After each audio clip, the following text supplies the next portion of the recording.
Cheers to episode 188. My coaster was sticking to my mug. I hate when that happens. Happy Halloween. Spooky season. Let Evan be the first to wish you a happy Halloween to all you ghouls and goblins. You know what I think of every time I think of Halloween? Hunter throwing up in first grade. Well, we were in first grade. He was in fifth grade.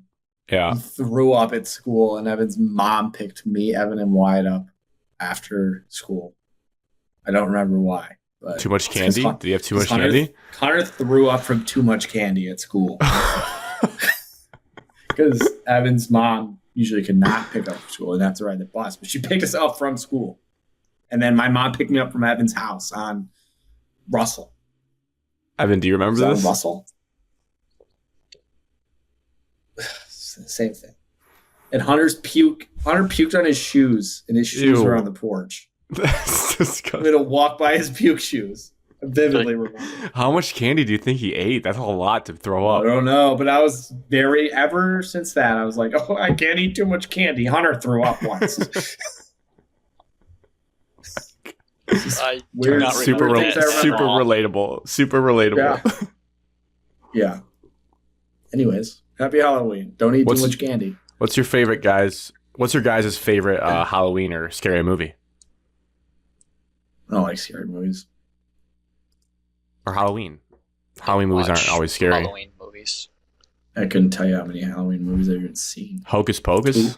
I saw the original, what is it? Michael Myers? Original, what's... Yeah, Halloween. I saw that like last year, I think, for the first time. The original one. Never seen it. I think there's full frontal nudity in that movie. Yeah, you see... Whoa! Good scary movie, Conjuring. Pretty scary movie. Nothing wrong with that. That's the only scary movie you've ever seen. That's why you say it. No, I've seen Sinister. You know what movies used to be scary that are actually kind of funny now? Is Paranormal Activity. Those movies are just kind of funny. They're just hilarious. Scary. They were. Yes, they were. I remember you getting scared watching them. Yeah, I think we were at house and we were scared. Yeah. You were pissing your pants and you're like, Alex, I have to talk through this movie because if I don't talk, I'll get scared. Yeah. That's a direct quote. The Great Pumpkin, Charlie Brown, like those type of movies, or no? Shut up. Favorite Halloween candy? Little Alex or little Evan gets it in their basket as a kid. What are they most excited to have? Yeah, just like that. Whatever makes you react like that. Three Musketeers. Three Musketeers, good. Are you serious, Alex? That's I your top? love Three Musketeers, yeah. Oh, I did. I don't know if I like them anymore. Couldn't have it. Milky Way and Three Musketeers are kind of similar. Milky Way just has caramel. Three Musketeers is nougat. They both have nougat. Yeah, Milky Way has caramel in a Milky Way. But there's heavy nougat in a Milky Way, too. But a Three Musketeers is just straight nougat. All nougat. Yeah, nougat. Nougat chocolate. What is nougat? I don't know. I like a classic milk chocolate Hershey bar. No, you don't. Ew. Yes, I love them. I can see your dad saying that. Have some variety in your life. His favorite is it's called a Chunky. That's fake. That's a fake candy. Yeah, that's not real. Look it up. Pull it up. A Chunky. Yeah, Chunky bar. We used to always get him one for his birthday. Oh, you guys know what nougat is? I found it. It's a mix of sugar or honey and roasted nuts. Nougat. Oh, it's whipped egg whites in Three Musketeers. Ew, that's disgusting. Did you look up the Chunky? No. Look it up. Alex. Is it a bar? I don't know how to do that. Grant can do that. Chunky bar. Screen. Chunky bar. Come on. By Nestle. It won't go for me. I'll fix this. Just says you're not permitted to share. Dude, those are... There it is. Chunky bar. Those look like from overseas. Yeah, what year did they stop making these? They know them. You can still buy them. Bullshit. This looks like... Yeah, Bush's used to have. This looks like Alex, where... I want you to go to the store and buy this tomorrow. Please. Chunky bar near like me. Yeah, dude, go pick up tomorrow at Target. Walgreens has it right here. There's no way in hell. There's raisins in that? That's disgusting. Yeah, it's milk chocolate peanuts. Oh my god, and this raisins. is worse than. Oh my god. This is trail mix. Just like a trail mix chocolate bar. I might try one just to say I did. I've never heard of that. That looks like what they give in like North Korea, and they tell them this is like a Snickers. That's a good trivia question. Yeah, Daily doesn't. Nestle Chunky Bar. Mine's a Reese's. I like Reese's. Can't go wrong with that. Yeah, it's basic though. Try a Hershey's milk chocolate bar. Would Evan, you having brothers, would you guys like trade a lot on Halloween night? Different candies for different preferences between people, or no? Yeah. Oh yeah. I would trade with Wyatt a lot. I'm pretty sure. I would love to do that. Just sit down with Wyatt the doesn't sibling. like anything. And then we dump it all out, check it all, trade 1 for 1, 2 for 1. Oh, you got something better than that? It's a 2 for 1 trade. 2 for 1 trades.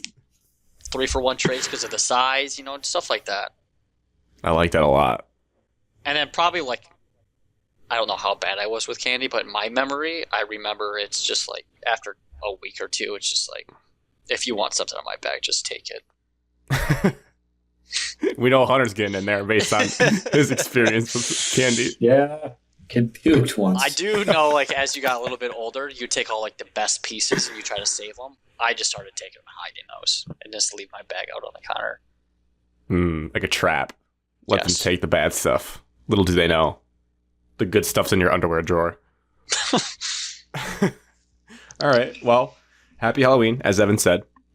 He's good about the holidays. What we have tonight, we have check-ins, Pookies and Dookies, top 10 rankings. It's that time. We're through 9 weeks of college football, 8 weeks of NFL football. It's flying by. Got a recap of the Paul Bunyan game, previews for those two teams next week's. And then Lions, they embarrassed Tennessee. And then we have a big preview for the Green Bay game coming up, which is a high-stakes game in the NFL. Tom Brady and Kevin Burkhardt on the call for that one officially. KB and TB12. All right, without further ado, though, Alex, anything notable happening to you? Yeah, won the golf championship back-to-back. Oh, yes, that was. We're in the presence of greatness, baby. Back-to-back. What night was that? I was in a Thursday. I don't know what I was doing Thursday. You were watching Thursday Night Football. You watched Stafford beat the Vikings. You watched half of it with Ben, and then you were asleep. In a middle school football banquet to end the season. So, champions. Once again, got a T-shirt, trophy. Wow, double dip. Some gift cards. To where? To the place. That's a Ponzi scheme. So then you basically just get free beer for the whole next season. Not bad. Wow, a whole season of free beer. That's actually a pretty good deal. It's like $200 gift cards per person. Wow. So, was it a climatic finish or easy? Just dusted them. Not even really. Close. Was it? But it's FedEx Cup style, so the regular season leader starts with like a 1-stroke or 2-stroke lead on the second place team. It's like formatted. Well, if like it was that. More than 1 or 2, I would say it's weird they do it that way though. 1 stroke over the second place team, 2 over the third. That's fine. The second, so we're playing with the second place team, and only 2 of their. No, none of their team could go. It's 4-player teams, 4-man scramble. No one. They had 2 subs, so they just had 2 guys who had never played before just show up. They're like mid-20s. Dude's wearing a long sleeve Missouri shirt, and he's like watching. I'm warming up after they got shut. Oh, this is before the Alabama game. Never mind. Sorry. I was like the nerve of him to wear that. Anyways, just shows up. They're watching me warm up, and the dude, I can just hear him behind me. He's like, "Bro's got a Colin Morikawa swing. We might be, bro." You do. The funny thing is, you do. I'm right here, and I think it's Colin Morikawa. Oh yeah, that tempo, Evan. Swing. That tempo pretty town. Similar. No. Okay, I'm not nearly. The way you line up so right. The way that you line up so right, and then you just cut the ball come all the way back left. That's not Colin Morikawa. Well, I don't do that anymore. I now swing coach Evan. Cut it back right. Either way, you just fixed it. But yeah, you do improve if you practice. But so they were not very good. obviously. So there were no competition. And then the third place team, they started hot. They birdie, and we parred the second hole. So they were like coming over and checking our score every 8 minutes. That would piss me off. And then we went eagle, birdie. Oh my God. Or something stupid, and then like we just coasted. Connor's gonna have thoughts about that. Eagle, birdie, eagle. Yeah, won't we eagle the par fives? Long drive of the night. I did have a long drive, yes. Yes. But there was no long drive this week. But it was a downhill par 5 was my longest drive. Downhill with the wind. It was like 8-mile-an-hour wind. 331. It's not sniffed to anything remotely that far. So had like 200 into the par 5. So that's probably a pitching wedge for you. Second shot approach. Yeah, I'm big. And then in other golf news, I made a 62-foot putt, which won $360. So on a simulator, that's pretty cool. On the simulator? Yeah, I made a 62-footer. Asterisk. I didn't even think it lets you make those though. I thought those were like impossible to make that far away. It's hard to describe, but like the putting is actually reasonably legit. Like you putt but they show you the line, so you just putt to the line. And if you like hit it too soft, it won't get there. And if you smoke it by, it'll go 50 feet past. So it's pretty realistic. The only hard part is like they just give you how many feet it is, and you just have to like know how hard to hit it for a 20-foot putt, which no one knows how to do. It's a Shambo type shit right there. Yeah, so I just smoked it on the 62-footer, just like huge backswing, right directly on the line, and it just flew right into the hole. Came in with tempo? Came in hot? Yeah, it came in hot. Pin in? No. I mean, they pulled the pin for you. Can't keep the pin in. You don't have that control. But it went in. $360. Longest putt. Wow. Had to take my picture. For the night or like ever? For the whole league. Wow. Ever. You got that on the last night of the league. Yeah. That's sick. Yeah, it's pretty cool. What a night for you. No wonder you were buzzing, sending Snapchats everywhere. Yeah. How many girls in Houston got that Snapchat? Zero. Okay. I know one that got it. No, you don't. Because I don't even have her on Snapchat. And no. Wood baby. Oh, she would have gotten it if I had her Snapchat. So yeah, that's what I did. That was my highlight. So you're back-to-back champs of that league in the seasons they've had. Yeah. People are going to start getting pissed at you guys? I've been on the team. Yeah, people are disappointed. The league's murmuring probably, like, what's the deal with these guys? Yeah, because it's not even close. We just dominate. It's not close at all. There's no competition. I just remember the story. I wish I could see his face, like, see a picture of him, but the kid you talked about in your last championship match that was, like, kind of a weird kid that was on the other team.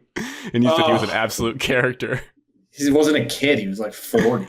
45. Is he still in the league? No, they quit. They quit after we won. People are dropping like flies in this league. It's just going to be you guys playing yourself. You're going to have to split into, take the 4-man and turn it into a 2-man and just play each other the whole year. The team that was in third that ended up finishing second, like in the middle of the thing, their best player like looks at it. He's like, guys, I need this more than you. I really need this. Like, yeah, I'm sorry, man. No. So, yeah, back-to-back.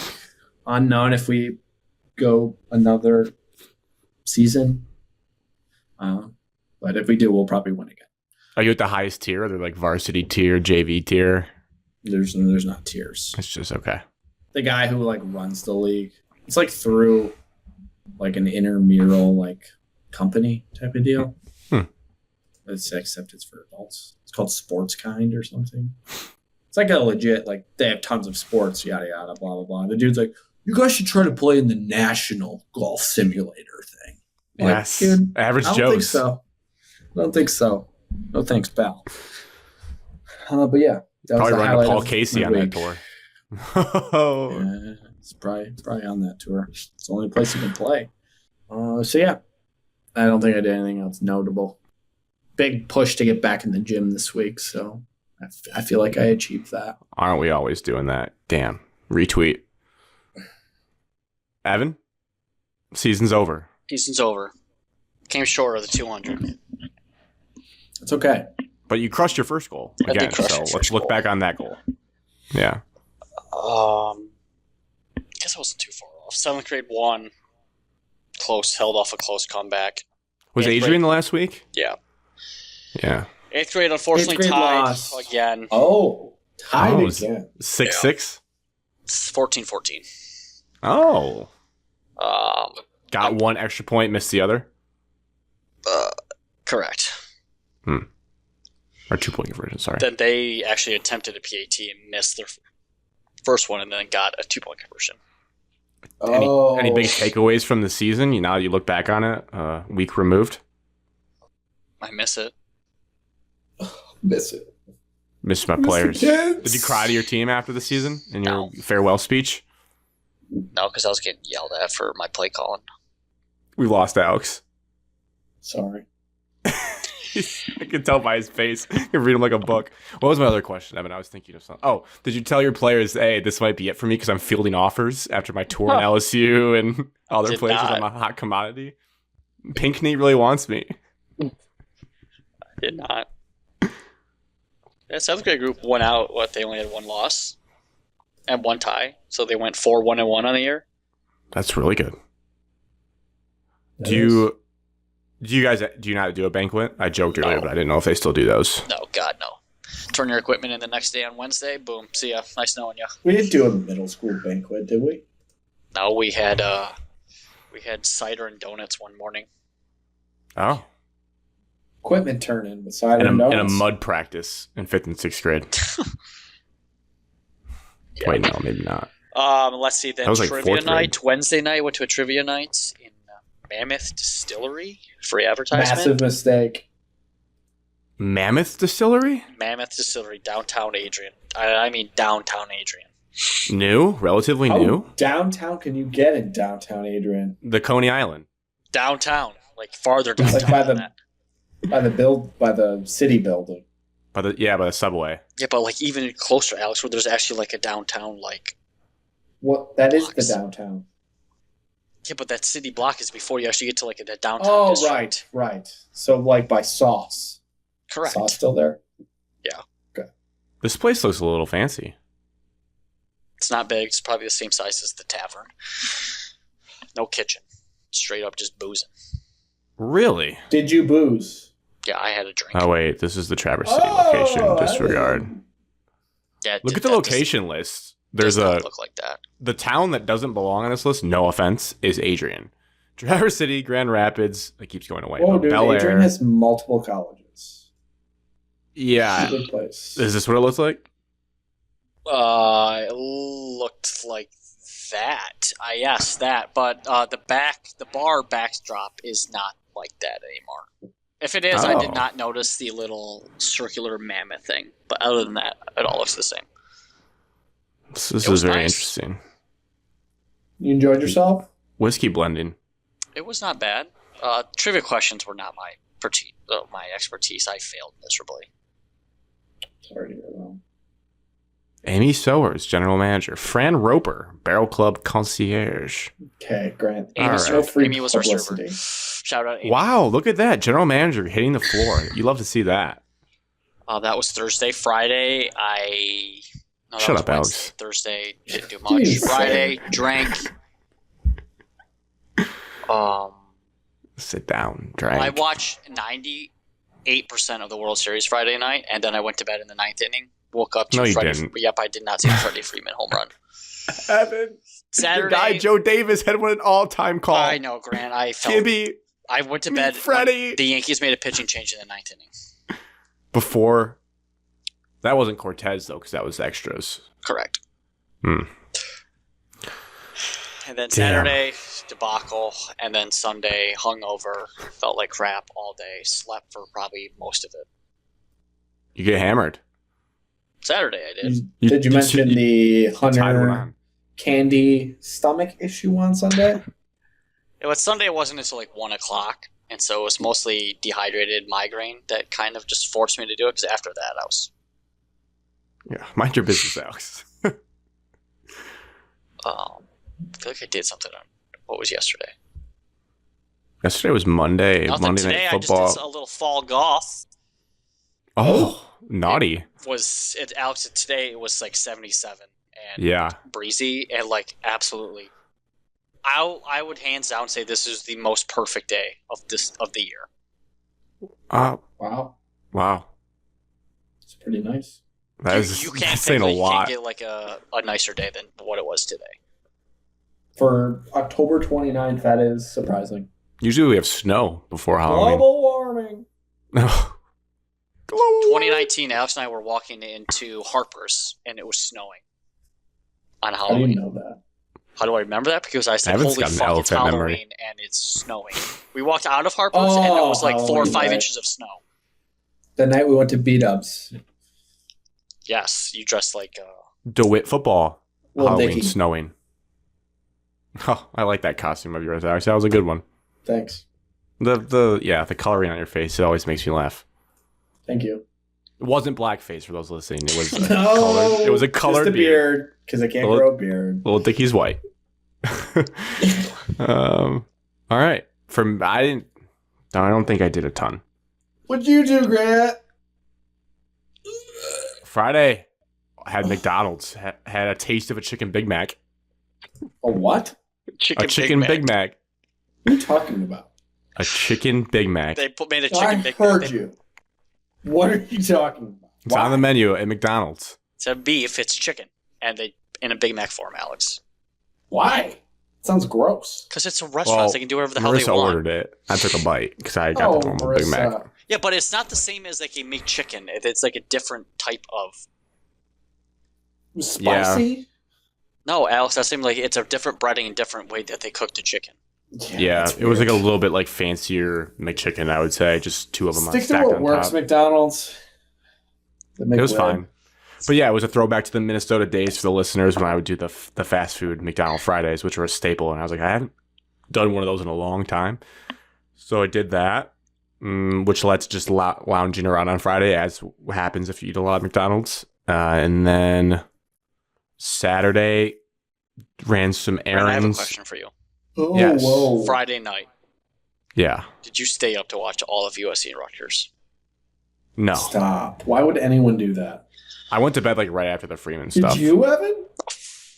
No. No, he was asleep before the Freeman home run. Didn't know if he woke up and then turned it back. Do you know someone that did?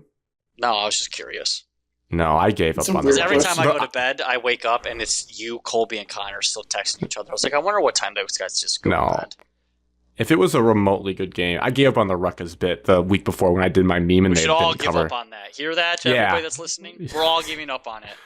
I'm okay with Rutgers being dead. At least I will not be betting on them. He said that he got a fortune cookie with that in there, but if you look at the picture, the fortune cookie's not even open yet.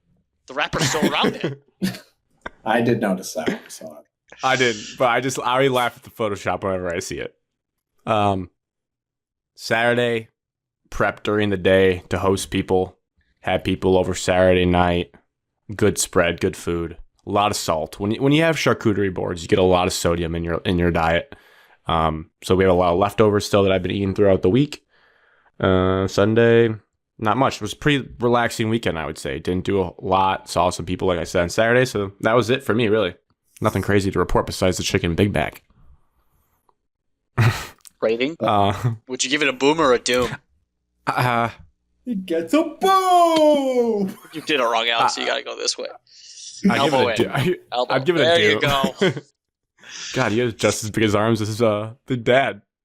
Yeah. I hate that family so much. Wait, I think I actually do. Is it true that Rizzler kid, this guy, is he not a part of their family? He's just a stray kid? I think he's a hired gun. I out there. I was told today that he's not a part of their family. He just hangs out with them. I was like, where are his parents? The dad's a weirdo, dude. He just assembled these kids for his own TikTok fame. I do not like him. I pray on his downfall. I really don't. The behind the scenes clip I saw scarred them for life for me, how they acted out. I just hate it.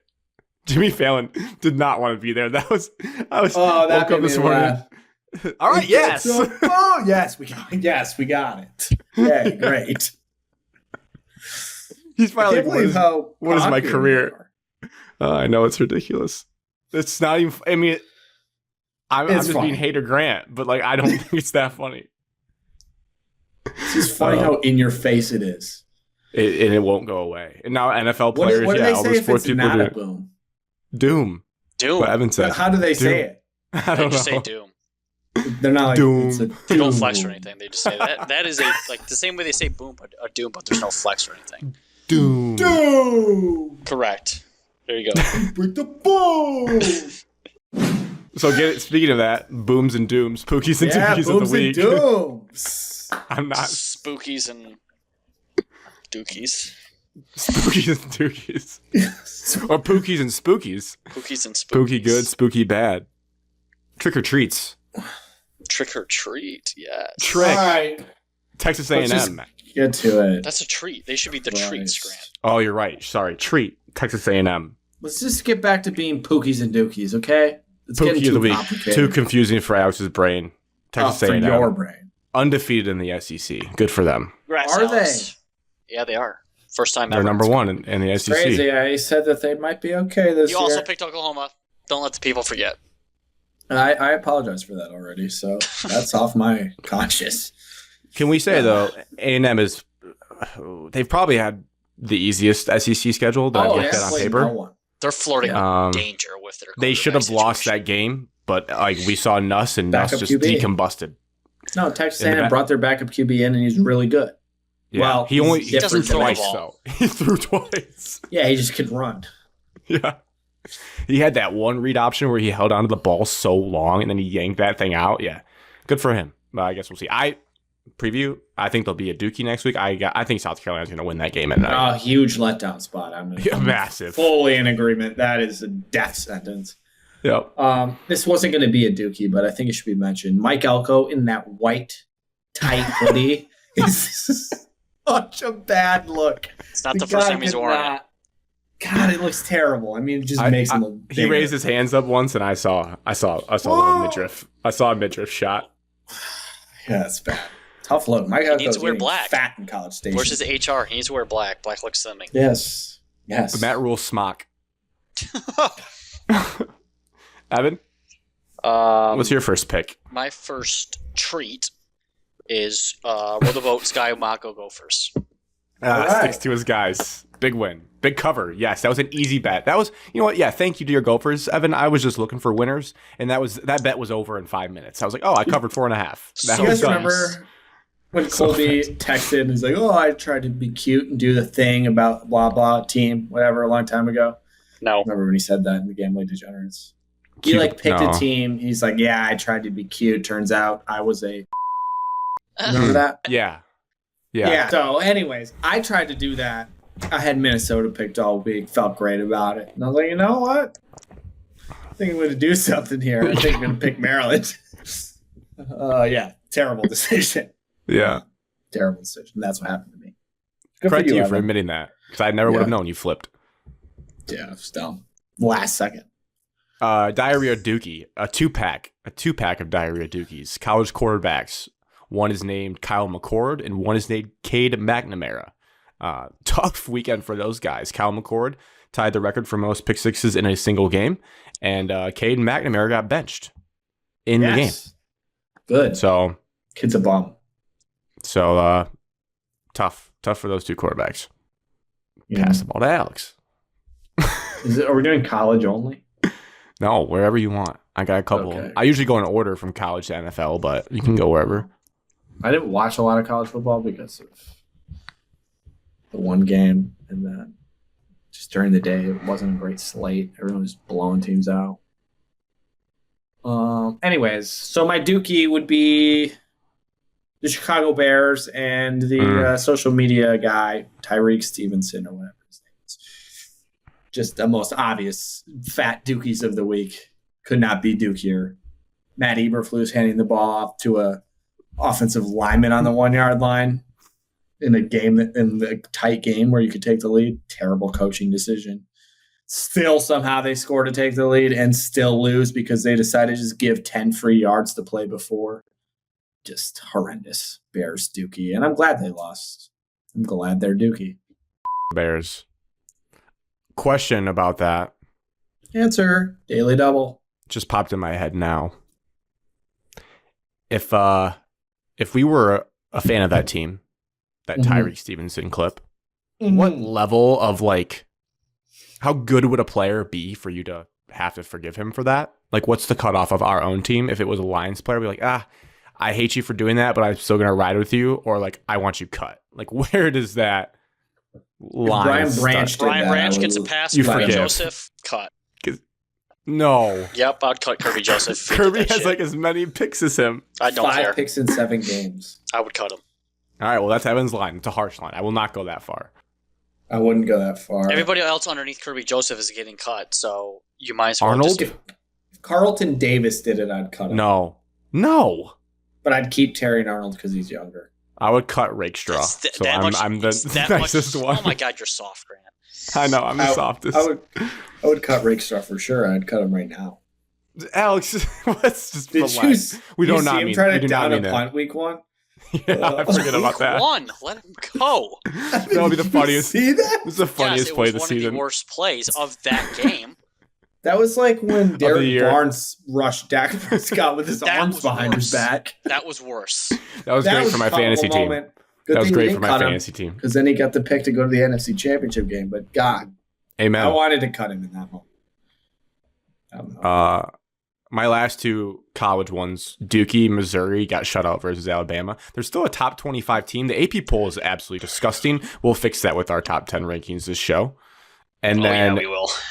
Pookie, we've been talking about a player on this team, but they just keep impressing me. Colorado is bowl eligible before either of our teams are in Michigan, and they have a chance at the Big 12 still, as gross as it is. Not kind of good. Any good team they face, they lose to.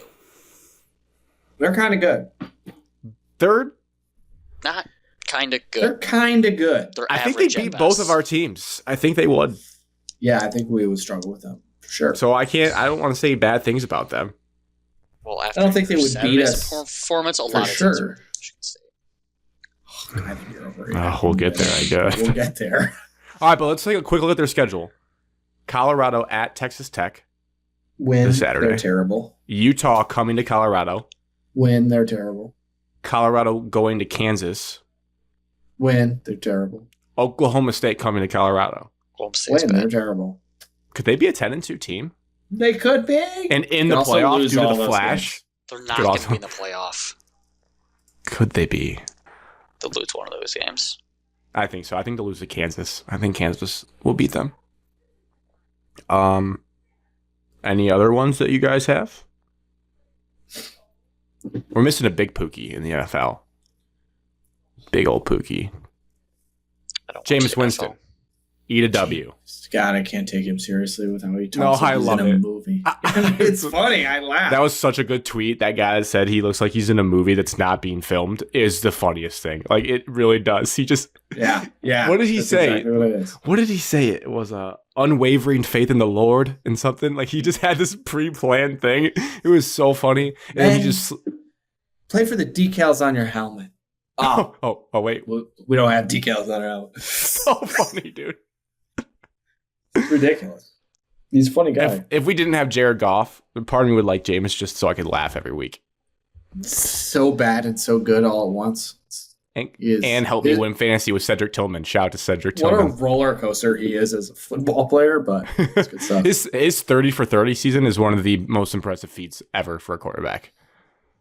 Yeah, I'll never impressive forget. And terrible all at once. Yes. I remember I was doing stats that year, and we were watching his Saturday game, and it was for the record, and we were like, all right, over, under, when does Jameis hit the 30-30 mark? And he threw a pick six on the first play of the game. It was so awesome. I was like, this guy's the best. The funniest part of the last game is the play before the Tillman touchdown. He threw it right to Kyle Hamilton, and my he Hall of dropped Famer. it. Hall of Famer dropped it. He's probably so surprised it came right to him. And then, touchdown next play. That is the Jameis experience. That's what we can do. We can look back at all of our who's going to be a Hall of Famer in our segment, and we can grade each other on. But we can do that in the middle of the summer. We have nothing else to talk about. Yeah, this last class I think was Alex and I both did Marvin Harrison, which is not looking great out the gate. It was looking fine. 5 for 111 and a tutty this week. Not as good as Evans though. Evan had Brock Bowers, who's looking like the best tight end in the league. I forgot. I forgot who. So thanks, Graham, for reminding me. You have Jordan Davis and Brock Bowers. What did I pick the year before? I'd have to look. I think I picked both Georgia D linemen. I'm trying to think if we picked I don't Jordan remember, Davis Alex. and You probably went Flash. You may have done JMO. You were so carried away that night. No. he just got a weapon charge against him today. I saw they're investigating. No. Dave Burkett said as long as he fills out his paperwork, it's going to be a nothing murder. Direct report. So, Alex, what's your report on that, actually? Let's quick pivot off of the Pookies and Dookies, because I was worried for a second. Yeah, I read it. So here's the situation. His brother was driving a JMO's car, maybe? I don't know. One of their cars. They got pulled over.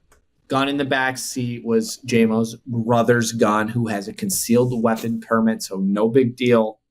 But Fine. it's JMO's car, so anything inside that vehicle is also his. Yes, correct. That's how it works.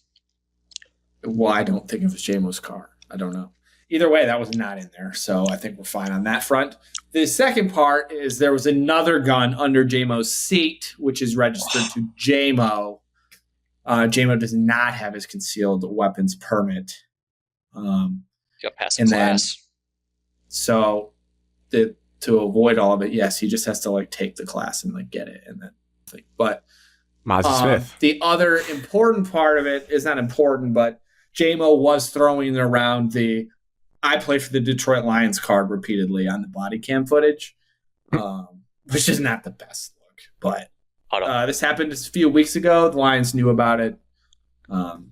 He did not get arrested in that moment or charged or anything. The police just left. So ultimately, it will come down to nothing.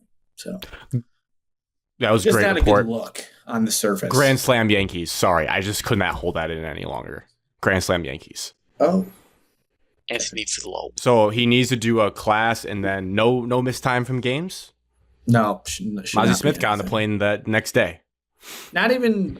Yeah, no. Yeah, he's fine. He did. Yeah. Shout out to him for teaching me gun laws in the state. Not good to keep seeing him in headlines like this, though, but this seems a little mild. Yeah. Also, he went to the holiday party last night dressed as an inmate. So I don't know if he's just leaning into this persona. It was a little, and you know how like on the costumes. Yeah, the Lions Halloween party. I always go look at their Instagrams the night they do it because it's awesome. He had a little placard, how it says like what your crime is. Can anyone guess what he wrote for his crime? He wrote slapping too hard. Yeah, SLAPPIN. Can you tell me what that means? It's provocative. Nobody knows. It's like the song. It's like the movie. Slapping or what? Well, that made me think about Viagra. Like he's guilty of slapping. Is it actually? That's what he got in trouble for? I have no idea. I people are saying rumors because of Ocho Cinco, but I'm so if it's Viagra. This conversation. There's a rumors chance that JMO got suspended for Viagra. Allegedly, because players take that before games because it helps your blood flow. Allegedly, the Viagra was created for heart, lower blood pressure, or increase blood pressure. Increase. I don't know. Open up your capillaries. Open up your bowels. Increase blood pressure, and then they took it, and then they realized, wow, I'm rock hard, and guys just started taking it the opposite direction. The rumor is that's what he took before a game, and that's what he got popped for. Wild rumors. No one really knows anything. I feel better about what JMO's doing because I mean that's like not nearly as bad as we could have expected. It wasn't like he was taking a needle to his ass. So slapping means you're rock hard? Is that what it means? No, I think it's just like he's cool. Like the only thing he's guilty of is slapping too hard. What the fuck that means? Goodell's jealous. Grant You're jealous. Don't worry, I'm looking it up because Grant is just letting it roll off his tongue like Grant's slapping around every single day. Hey, yo, JMO's just slapping, bro. Just slapping. Wake out of bed, slapping. Yeah, slapping. I wake up of dope, awesome, delicious. Oh yeah, like food. That food slapped. Slapped, but not slapping. Well, it's a verb. Something that's excellent or amazing. Yeah, he's slapping. Context of music. You know who was slapping? Pookie. Kirko Chains versus the Bucks. That dude just rapping carves them up. Dookie, his hype up speech. This is actually one of the first ever. I hated that. Playing music that has a lot of bass. We grind, we scrap. No fight, no cap. We take him into our trap and we trap him. What? What the We grind, we scrap, no fight, no cap. Walk in there, trap, take over their trap. So bad. Dookies, Alex. Again, the Jets. God, are they bad? Lost. Oh, the Jets. Lost to the Patriots. The Saints. Also Dookie, Evan's awful. fantasy team. He talked about it pre-show. Here we go. Well, you said it, so I'm just... It was a good matchup, I thought. I didn't say it on. Oh, Evan's podcast. afternoon slate took an absolute...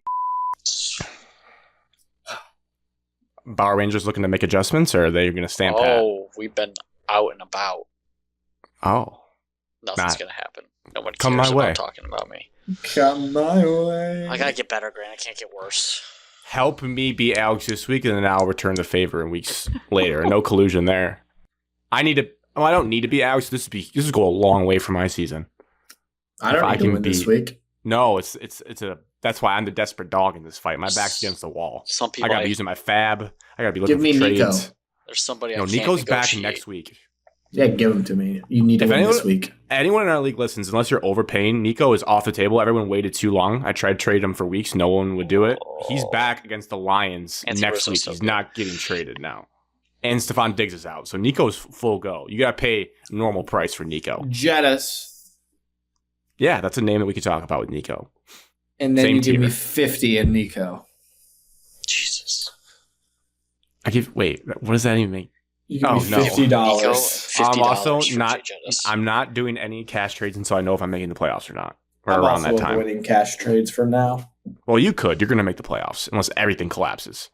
Yeah, I just don't know if I want to draft with 250 again if I don't think I'm going to win the league. Yeah, I had a Preach. great team last year that should have won, and I didn't, so now I don't want to have that. I won the league, and I'm still having a bad time with 250. It's like I was like, damn, that trade kind of. I mean, it was cool, but like, yeah. All right, Pookies and Dookies are done. Let's fly through our rankings. We'll start with college football. College football show. Paper tap from Evan. Evan, do you want to start us ripping from 10 to 1?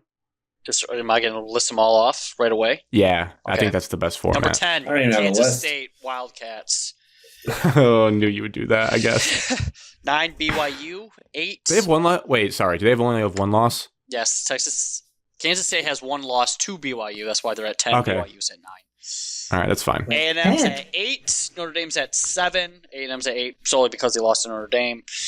But Notre Dame has a worse loss. 6, Clemson, my darlings. 5, Wow. Texas. 4, Grant's team, Miami. 3, Ohio Yes. State. 2, Georgia. Number 1, Oregon, who's running away with it. Ohio State 3. Georgia, the Dogs at 2. Oregon's number 1. So obviously you stay true to you. No Penn State anywhere to be found in these rankings. Absolutely not. They're not even 11, 12, or 13. And that wasn't a Wanted to mistake. make sure. It's not Come a on. mistake. What if they beat Ohio State? They might sneak in at 10. Okay, fair. Alex, me or you? I can go, I guess. Okay, hit us with it. I am typing, so give me a second. Yeah, you can start, but I'm saying in between each one. 10, BYU. 9, BYU. Clemson. Ooh, 8, Texas A&M. nice. 7, let's Yep. go Notre Dame. Making it up on the fly? Yes, he is. Yeah, 6.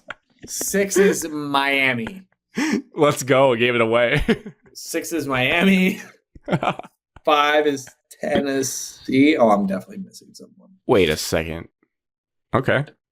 Interesting. I haven't said Penn State yet. Or Texas. I know that. I know. Tennessee wasn't even on Evan's top 10. What? Sorry, can you give me my 10 through 6? BYU. Down. Yeah. I don't have a Amateur pen. hour. Calling me an amateur. I thought I had a pen, but I don't have a pen. BYU. Clemson. A&M. Notre Dame. Miami. Okay, so I did say Notre Dame. Yep. So I'm You're at at 5. Yep. Perfect. Okay. Texas 5. Wow. Okay. Penn State 4. Ohio State All right. 3. Georgia 2. Oregon 1. All right. I did mine a mix. I it's my own algorithm. Sometimes I go based on who I think would beat the other person on a neutral field. Sometimes I do play like Evan said, if you beat this team, you deserve to be there. So it's a mix. It's not one way or another. 10, Tennessee. I'll keep them on there for now. Also, overall takeaway, started to feel like the NFL power rankings where we do the 12-team playoff. I'm looking down this list. I'm like, I don't think I need to see these teams in the playoff. Like, I think I know what I need to know about these teams. That's not even doing all 12. That's just 10. So 10, Tennessee, 9, BYU. They get in there. 8. You guys both missed this team. Indiana, 8th team in the country right now. I did not miss them. 7th, Texas A&M. Impressive. 6, Penn State. They're going there for me. 5, right above them, Ohio State. 4, like Evan, I have Miami here. This is where I get a little crazy with the on neutral field. 3, I'm staying with Oregon. 2, I'm going Texas. And 1, I'm going Georgia.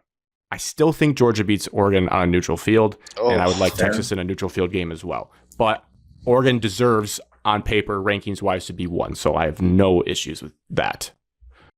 Okay. That's where I'm at. Who can win the title? I think we asked that in the group chat. I think I said it in 517 group. 4 teams can win. 4? There's more than 4 teams. 4, in my opinion, can win the national championship. Georgia, Evan, Texas. I think you'd be the opposite. I feel like you're normally the Georgia, Texas, you're like only Ohio few. State, Oregon. Only 4 teams that Alex personally views as national Alabama can championship still good. win. I don't see it.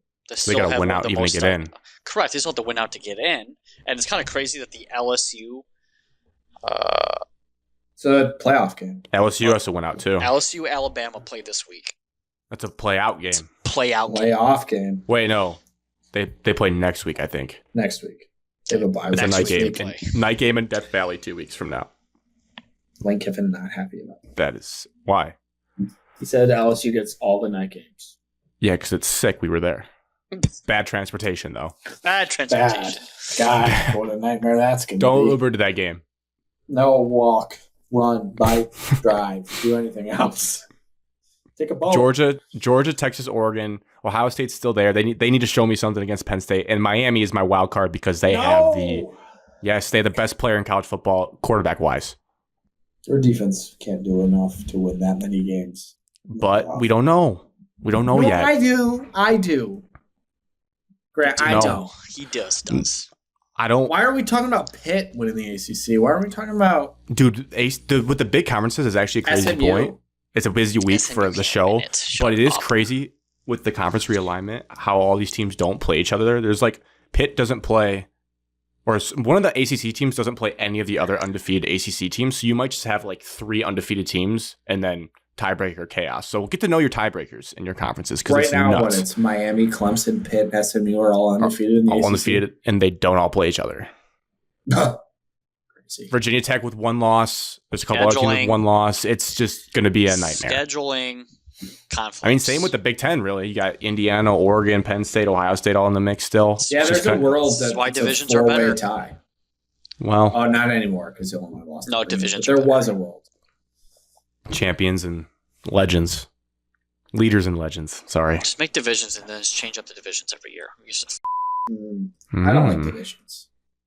Yeah, Miami doesn't play Clemson or Pitt or SMU or Virginia Tech. They already played Virginia Tech. They did. Hail Mary. Virginia Tech tried to do a fake field goal, and oh my God, Virginia Tech blew that game. Take that back. Okay, but they don't play the rest of them. They get Duke at home on Saturday. Malik Murphy. At Georgia Tech. Haynes King. Home against Wake Forest, and then at Syracuse. Sam Hartman. Kyle McCord. Christ. Who's making these schedules? The ACC schedule makers? I don't know who Ward Manuel. Oh. He helps with every schedule. All right, NFL power rankings. Let's go opposite order. I'll start this. Snooze fest. Evan's restraining from a list in protest of this league.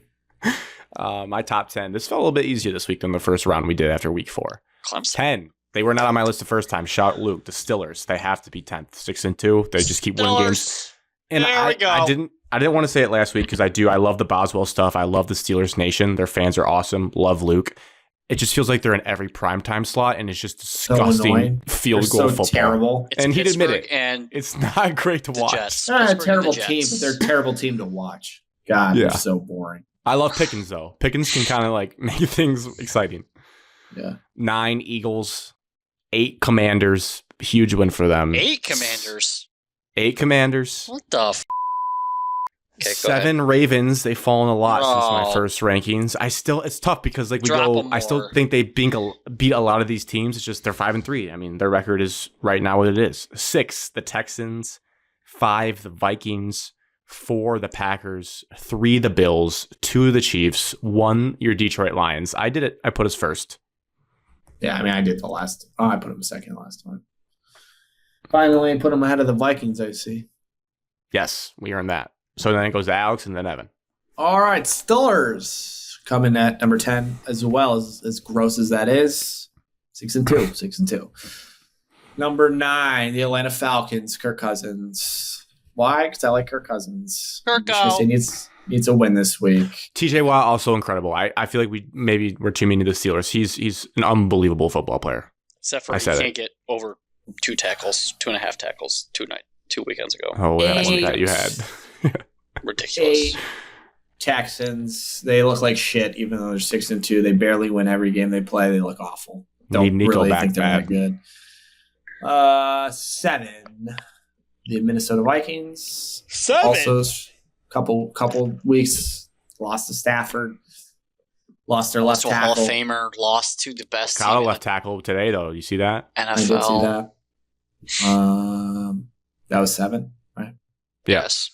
6 Ravens. Still think they're good. 6. Let's go Ravens. Highest scoring offense in football. Asterisks. 5 Commanders. Wow. They're exciting. They're flashy. I like flash. They are. That Sunday afternoon game was not flash. Besides literally the last play of the game. Bears have a good defense. Fest. Good counterpoint, Evan. Good counterpoint. 4 Packers, 3 Bills, 2 Chiefs, 1 Lions. Oh, same top 4 as me. Nice. Well, it's obvious. It's just so obvious. Speedo. Evan, how obvious is it? Let us know. 10 Baltimore. Oh. 9 Philly. 8 Houston. 7 Pittsburgh. Whoa. 6 high up there. Washington. 5 the Packers. 4 Ooh. Minnesota. 3 Ooh. Josh Allen. 2 the Lions, and number 1 No. Andy Reid and the Hawaiian shirts. He just can't do it. They're undefeated. How can I argue with somebody that's undefeated that's beating everybody on their schedule? Eye test. Better wins. We lost to Tampa Bay. That boy nice. Tampa Bay's good. No, they're not. They're not good. Good enough. They've lost 3 times, Alex. Vikings over Packers. Is that head-to-head you went with there? Your gut? Just in my mind, I'm watching that game again. I think Vikings would win. Packers play every single one of Packers games is close. Like, why is the Packers in a shootout with Jacksonville? Trap spot. Look ahead. Jordan Love got hurt towards the end. 3rd quarter. Alex, only notable thing for you, you're still out on the Eagles right now. No Eagles in your list. I just hate Nick Sirianni, so I'm not putting him in until I totally want to. fair. Factors into the algorithm. You have a hater over here. Yeah. He's a loser. He is a loser. What was that clip you sent us of like Marcellus Wiley on Get Up, just ripping him a new one? Random for you to send. That was funny Damian stuff. Woody?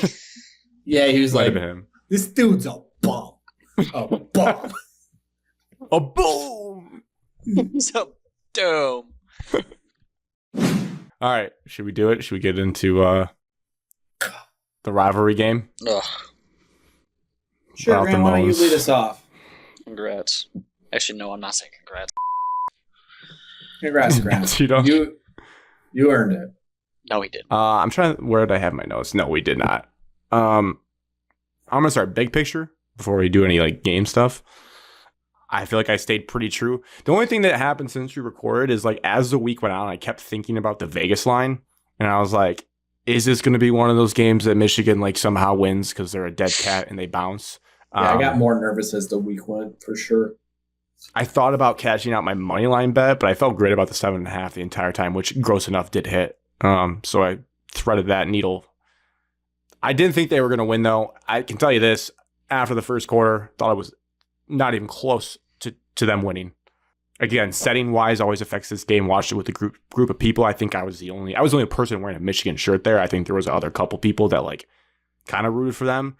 I was actively rooting for Aiden Child's first touchdown for a Spartan fan in the room who put a nice little wager on that. So I stayed true to my mindset where I really was not sweating. I was drinking a lot of whiskey and Cokes towards the end of the game. I was like, oh, that just happened. Like I wasn't as dialed into this game. So I kind of took a lot of the anxiety out of this game a little bit. Again, I stick to what I said at the week. Like it's nice just to have for the bragging rights stuff and just when you chirps with your friends, but I really don't want to overreact, but I didn't feel better about the team I root for coming out of this game. If that makes any sense. What I did was I felt good for a few players on the team that I, have suffered through with this year. It was nice to see Davis Warren and Alex Orji kind of have a little bit of redemption arc. Good for them for staying ready in this moment. Jack Tuttle actually just retired from football, which is crazy outcome of his situation. So hopefully he's fine. But I mean, besides that, really, if you would have texted me that Michigan was going to win the game after the first quarter, I would have laughed in your face. I had already written it off as a loss after the first quarter. So I guess that kind of leads me to your guys' thoughts. I know the heartache that I could tell from the silence in our chats too. That was another aspect. It was war times, just like a stalemate standoff in all the chats. I was just talking to myself in there to ease the tension, talking about LSU game, but it's Tuesday now, so there's a couple of days removed, but maybe walk back through the emotions you felt, if you could speak to those in the moment. I'm gonna go to Evan first. I feel like he's either gonna be mad, angry, nice to sad. Say. So Alex, you can start it off. Then I'll just I think people want to hear the terrible thing first, and then I'll call. I don't have anything nice to say. Let it out. It starts from the top down. It starts with the head coach for Michigan State football program of not getting the team prepared and ready for the biggest rivalry that you have on your schedule. Did the Dodger comment bother you? I didn't see a Dodger comment. Oh, I'm probably too in the weeds on Twitter, but in one of his press conferences, they were asking him before the week. He joked that if they had an iPad on the sideline, he's from California, so he made a joke that I wouldn't mind seeing a couple pitches of the Dodgers Yankees games on an iPad, as a joke. He was clearly joking during the game, and now fans are like, "See, he was joking around before rivalry week. D'Antonio would never what." How would you just bring that up? There's a lot of angst. There's a lot of angst from the fan base about his and I think you saw in his press conference on Monday, he doubled down and said it 5 times that I understand it now. So I don't know if he felt like he needed to do that from a PR sense or that's genuinely how he felt. So my issue with that whole statement is that you shouldn't have had to say that I understand it now. You should have understood the rivalry and the game as soon as you signed your name to the contract as the head football coach at Michigan State. I don't think it's that easy, but continue. I think it is that easy as you're the head coach of the football team that you have resources to ask other people to bring people in during that week. Ask the 5th, 6th year seniors that are on the roster about what this means to you. Chris Fry. Ask he hates Michigan. Group of seniors that have lost now 3 years in a row to Michigan. You don't think he did that? I guess we don't know. Well, we clearly don't know that because he also didn't take it seriously, it seemed like. Continue.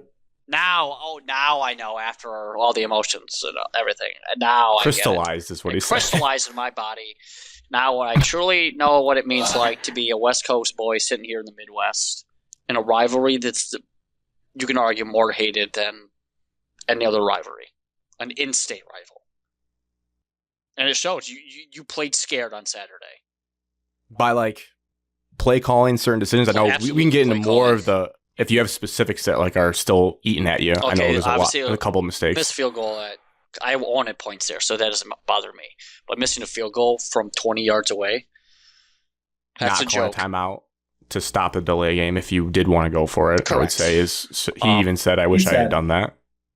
Yeah. But after that, if you look at some of the drop back passes there's a good lull there from after the first quarter through all the way to probably the fourth quarter when we actually finally maintained a drive of where we're not successfully moving the ball. 9 yards punt, 8 yards punt, 6 yards punt. And some of the play call decisions you're not really reliant on Aiden Child's hand. Now I get it, we did run the ball very, very well. But it wasn't a lot of screens, a lot of quick passes, nothing developed because I think you played scared up front. I think the coaches were a little scared to put the ball in Aiden Child's hands against a veteran defense like Michigan's. I think that showed. They weren't really willing to let him sling the rock like we probably have seen in other games this year. They should have been able to.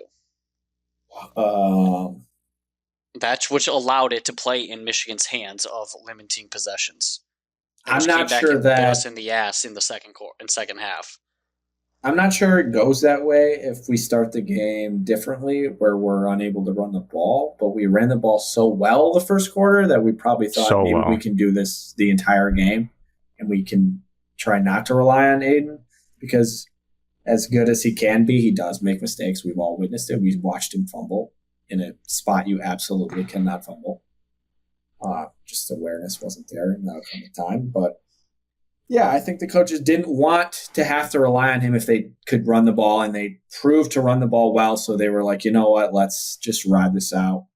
I think they knew it was going to be a limited possession game with just how these offenses both work. I think they thought they'd be able to keep Michigan out of the end zone. Credit to Michigan. Not with the freaking blown-ass assignments and not the attention. Dialed up some plays, and Davis Warren made some throws. He made like 3 decent throws, which is more than I could have expected. Okay, but Michigan didn't run a trick play that they have not ran in the past. We've seen the Donovan Edwards halfback pass, and we've seen the flea flickers with J.J. McCarthy. The blown assignments were Malik Spencer, who has been making those errors all year. That guy. So the attention to detail and orientation for everyone's assignment is in charge of the coaching staff.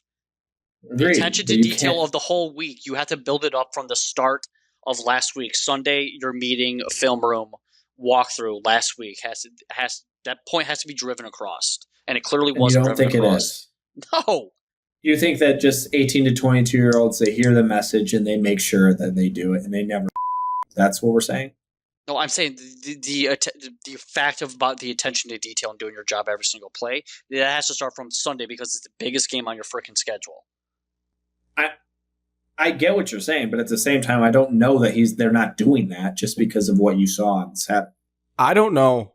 I know they're not doing that on Saturday because if you had the attention to detail and you're goal oriented, you wouldn't be messing up the same mistake over and over and over again. Yeah, I'd say maybe like that it happened twice in the game for Loveland is tough to swallow. You guys are bringing up a lot of good points. It's making me think of different topics to veer off into. One thing I will say on the defense of Jonathan Smith, when it comes to driving home athletes, like, don't fall for that. I vividly remember playing Chelsea in high school, and right before we left the locker room, Coach Romano said, watch the trick play out of the half. They're going to run it to the Edwards sibling, and out there and completely bid on something and let him score over his head. So that's what I mean. Like, I do know there are times when coaches are like, hey, watch the tricky stuff. You got a key on 18, and you just get out there and you're like, see ball, hit ball. You're like, oh, shit. He's behind me. But again, here's the tough part, though, is like, maybe this feeling, it wasn't the crazy ending as the trouble with the snap game, but I gotta imagine he's like woke up the next morning feeling like Harbaugh after the first year, where it's like you kind of did come in with a good game plan and you controlled the game and just a couple things. And I don't know if we want to go full fluky things that happen, because like turnovers are a problem and stuff, and he could have called a timeout. But like, Evan, if I had told you, based on that stat that was going around, about 48 of the last 54 winners of this game won the rushing battle, and I told you that Michigan State won the rushing battle and they only had 1 turnover and they lost by 7, you'd be like, no, there's no way that happened. Like, I understand. And then I'm not counting it, the missed field goal, the time of possession of the turnover. Yeah. Technically loss of downs.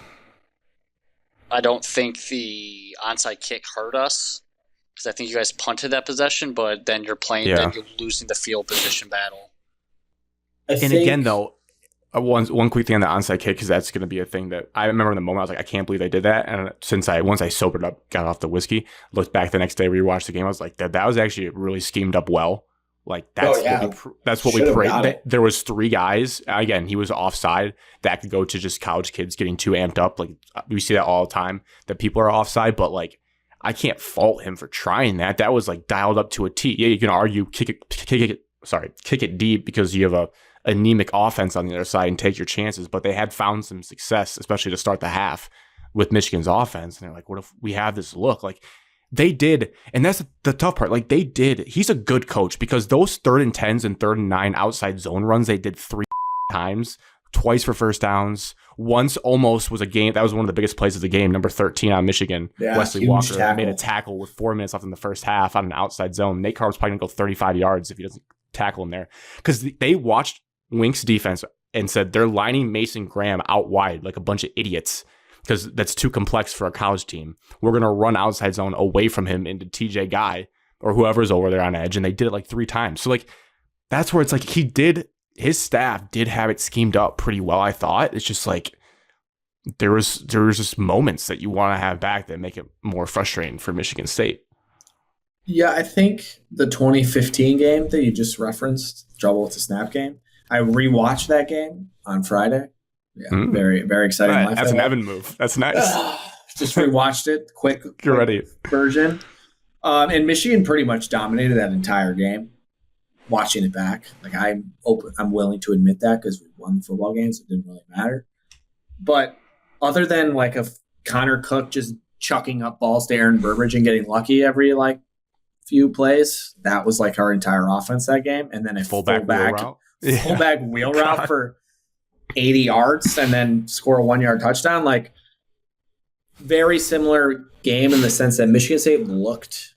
I'm not going to say Michigan State's the better team because I don't think you deserve to say that when you make the mistakes you do every week and lose games the way you're losing them, because turnovers is who Michigan State is this year. It's unfortunate, but it's true. So you can't be a good team with that. But they dominated most of the statistics in this game. I think they outrushed them, outpassed them, everything besides penalties and 1 turnover. And they lost. And at times the game didn't feel that close in the fourth quarter. I mean, they're down 14. So it's just one of those things where, like, we played better probably for 90% of the game and lost. So I think there's positives to take away from it. You just don't want it to be in this game against that team. And that's what happened. But I have zero doubts in our coach. I think he's a very good coach. I think the staff is good. I think that they were a little shocked by the rivalry or of how nasty it can be and how important it is. I think, yes, some of them, it was a shock value there, and maybe that hindered some of their performance. But overall, I mean, you have to credit Michigan a little bit. They came out with a good game plan too.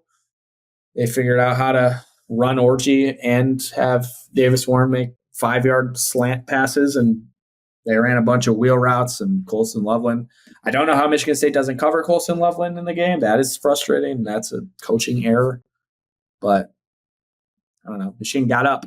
They could have died after the first quarter. And if they punched that first one in for a touchdown and then scored that second one, the game probably ends. We probably win. Michigan probably quits. But credit to them. They did not quit. They showed some life, and they fought back, and they won. And they deserve to win. So I'm not going to fault them and say they didn't deserve it. Their guys' rush defense was so good too, besides Orgy's plays. But, like, God, when Edwards was struggling, I was like, Mullins will come in the next drive, and he got stuffed right away. It just was like Edwards had a better game. He had that nice one drive where he had a couple runs, and he's the best running back passer I've seen. He's had like 3 touchdowns over his career, and he like never those plays up. Is actually kind of crazy. Yeah, it was, like I said, the game where I was after it, I was like, I can't believe they won. And really, if you really wanted to simplify it, it's just like if you make that field goal, you have 20 points on your final score. And if you don't fumble, Michigan has 21. And then on that last drive, you kick a field goal to win the game. You win the game. Even then, Grant, the Michigan probably doesn't go for 2. It's probably just tied because they missed the PAT in the beginning. So it'd just be 2020. Tommy Dolman just, oh my God. His last punt, too. It would have just been OT. 50. Yeah. You take that whole little 4-minute stretch away, and it's a tie game, and you go to overtime, which is probably what that game should have been. I thought it was for sure going to overtime. There wasn't a doubt in my mind that was going to end in 7, especially after you guys And again, that's the hard part about the I agree. I was surprised Michigan State didn't air it out more. But even on the last drive to cut to 17, I know they chewed up some clock, but they were running it down Michigan's face. It's almost hard not to just take 7-8 yard chunks. Nate Carter's shout out to that kid. Yeah. Oh my God. Huge He's bounce caught back a lot of strays, but 150 plus all purpose yards. He was the best player on the field that night on the offensive side of any ball. He was just so good.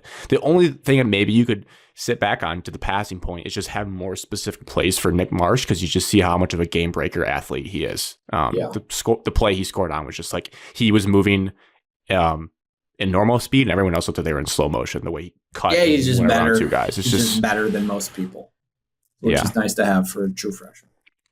Evan, I think you kind of hit it though with your text. I noted after the game, you said outcoached for 3 quarters. Was there anything else to expand on that per se? It's I think you kind of hit your points, but I didn't know if there was anything else that stood out. No, it was just when you're moving the ball that well, you shouldn't have a lull on offense for 75% of the game. Yeah. Because you look at it, it's the first 2 drives, you had 120 plus yards of offense. Second and third quarter, 3 quarters, you had 210 yards of offense. Yeah. The fumble, end of half. Said the field goal after the touchdown drive for Michigan. And then it's just weird. It's like you said, there's just limited possessions in this game. That's just really what it was. The game was flying by. The first half was so fast. Oh my God. It was insane. Like the coaching staff not letting Childs throw the ball, and then the one drive that you want him to throw the ball, then we fumble. And then you're going to blame the kid. I don't think they blamed the kid. Well, fan bases will. I always go back and forth. I'm sure not. There's 30 seconds left. You were gifted an opportunity that Michigan just botched their PAT, and you have the lead. Going to halftime with the lead. Michigan gets the ball start the second half. Now, worst case scenario, you're down 14-7, but instead you're down at some stupid, funky number, 16-7 for the entire time, and you're chasing 2 possessions. The one thing I'll say about that, Evan, which Harbaugh was always pretty stubborn about, so maybe that's why I'm biased and have come to accept that strategy, is that I think Ben Johnson's the opposite way. They're kind of like that too, where Jonathan Smith said in the postgame, or it was Monday, I would listen to the press conferences for this one, and he said their plan was to run the ball once. If it was a chunk play, then go. I think that's a bad idea for your offense. I just think that's conflicting opinions. I would rather be we're just going to be conservative and knee it, or we're going to full air it out, go from the jump. So everyone's in the mindset we're going fast. And I feel like Ben Johnson's either we're going to score with 20 seconds left, or we're just taking it. And Harbaugh usually was conservative, but they would just take knees in that situation, which would frustrate fans sometimes. But it's we're just going to go to halftime with the lead. So the trying to get best of both worlds, where you're going to run it, kind of be conservative, but if you get a chunk play, now we're going. I can see how it would speed people up and kind of get them confused. Which of course busted off a 12-yard run on the draw or whatever the play was. Yeah. And so then they did. They found their matchups in the run game. There's no denying that. They owned that aspect of film study. They had Michigan and pretzels, and their offensive line had to have been blocking well on the run plays as well to get that open. Evan, you feel worse about the trajectory of the program now? That's how it feels. I feel worse about Jonathan Smith's mindset going into rivalry games from here on out. Because of the first one? How do you not build yourself up to realize what that game means to the entire state and to the entire university? I think he cared about the game. I really do. I don't think it's he went in and was oh, we're playing. I'm not saying he didn't care about the overall game and what it means to people, and then he has to say, oh, it crystallized with me what it actually truly was. Yeah, I don't think there's anything Jonathan Smith says in his Monday presser that makes anybody happy. I'll be honest. Probably a fair point, especially and to that point, the rivalry being so bitter, Childs said it, and it's way different than the Civil War. It's different than the Civil War that they played in with Oregon State. So I think we knew that as Michigan fans because our state's crazy about football. But as a head coach, it's a rivalry game. Not ready to be prepared for it. But the thing is, if we look back at history, came out in the first quarter. Okay, that's just very game prepared. I'm saying the mindset of the mindset of your team into the game. They shouldn't have to be asking questions or answering it in the way that they're comparing the rivalry to somebody else. If someone asks them a specific question, like, "Oh, I wasn't expecting that," nothing like Oregon State. You should never have to have those words come out of your mouth. He's also like just not an emotional dude. I think might just be his thing forever. You guys know this better. I was not tuned in as much in. I don't remember the 2007 game off the top of my head as well, but I saw people saying like this could be his Mark D'Antonio moment where D'Antonio lost a 4-point game in East Lansing his first year and then ripped off 3 wins in a row. After having a 14-point lead in the second 1, 2, half. 3, 4 wins in a row, actually. Mario Manningham took over. Oh, okay. That one. Got it.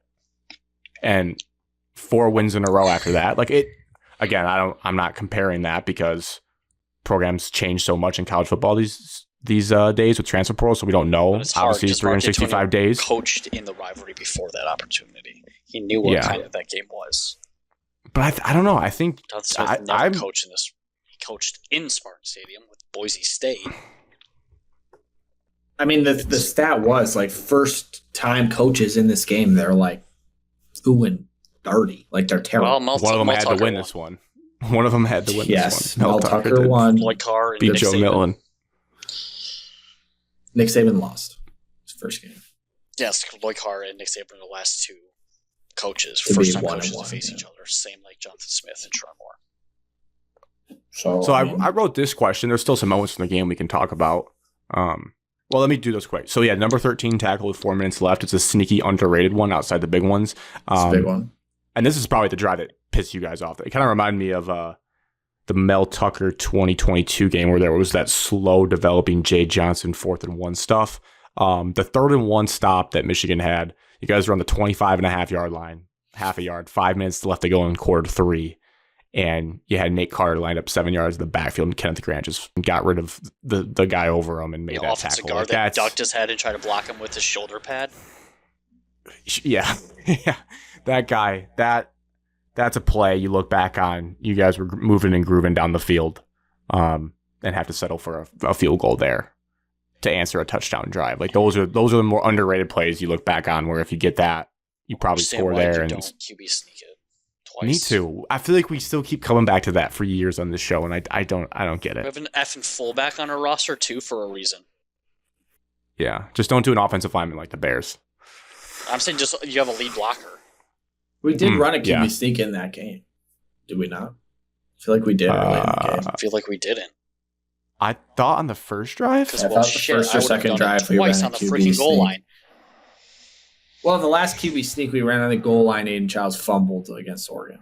I think that was a QB sneak. It's complete. No, it wasn't a QB sneak. No, if it was the first drive, no. I remember that I had money on him to score a touchdown. That was his own. I don't know if you guys did. You may not have. I don't know. I would do it, though, especially with your center combo that you have. I would do that. You're allowed to push. Tight end in motion, since we send our tight ends in motion all the time. Boom, snap the ball, tight end push. And the college line doesn't shift down like NFL line does.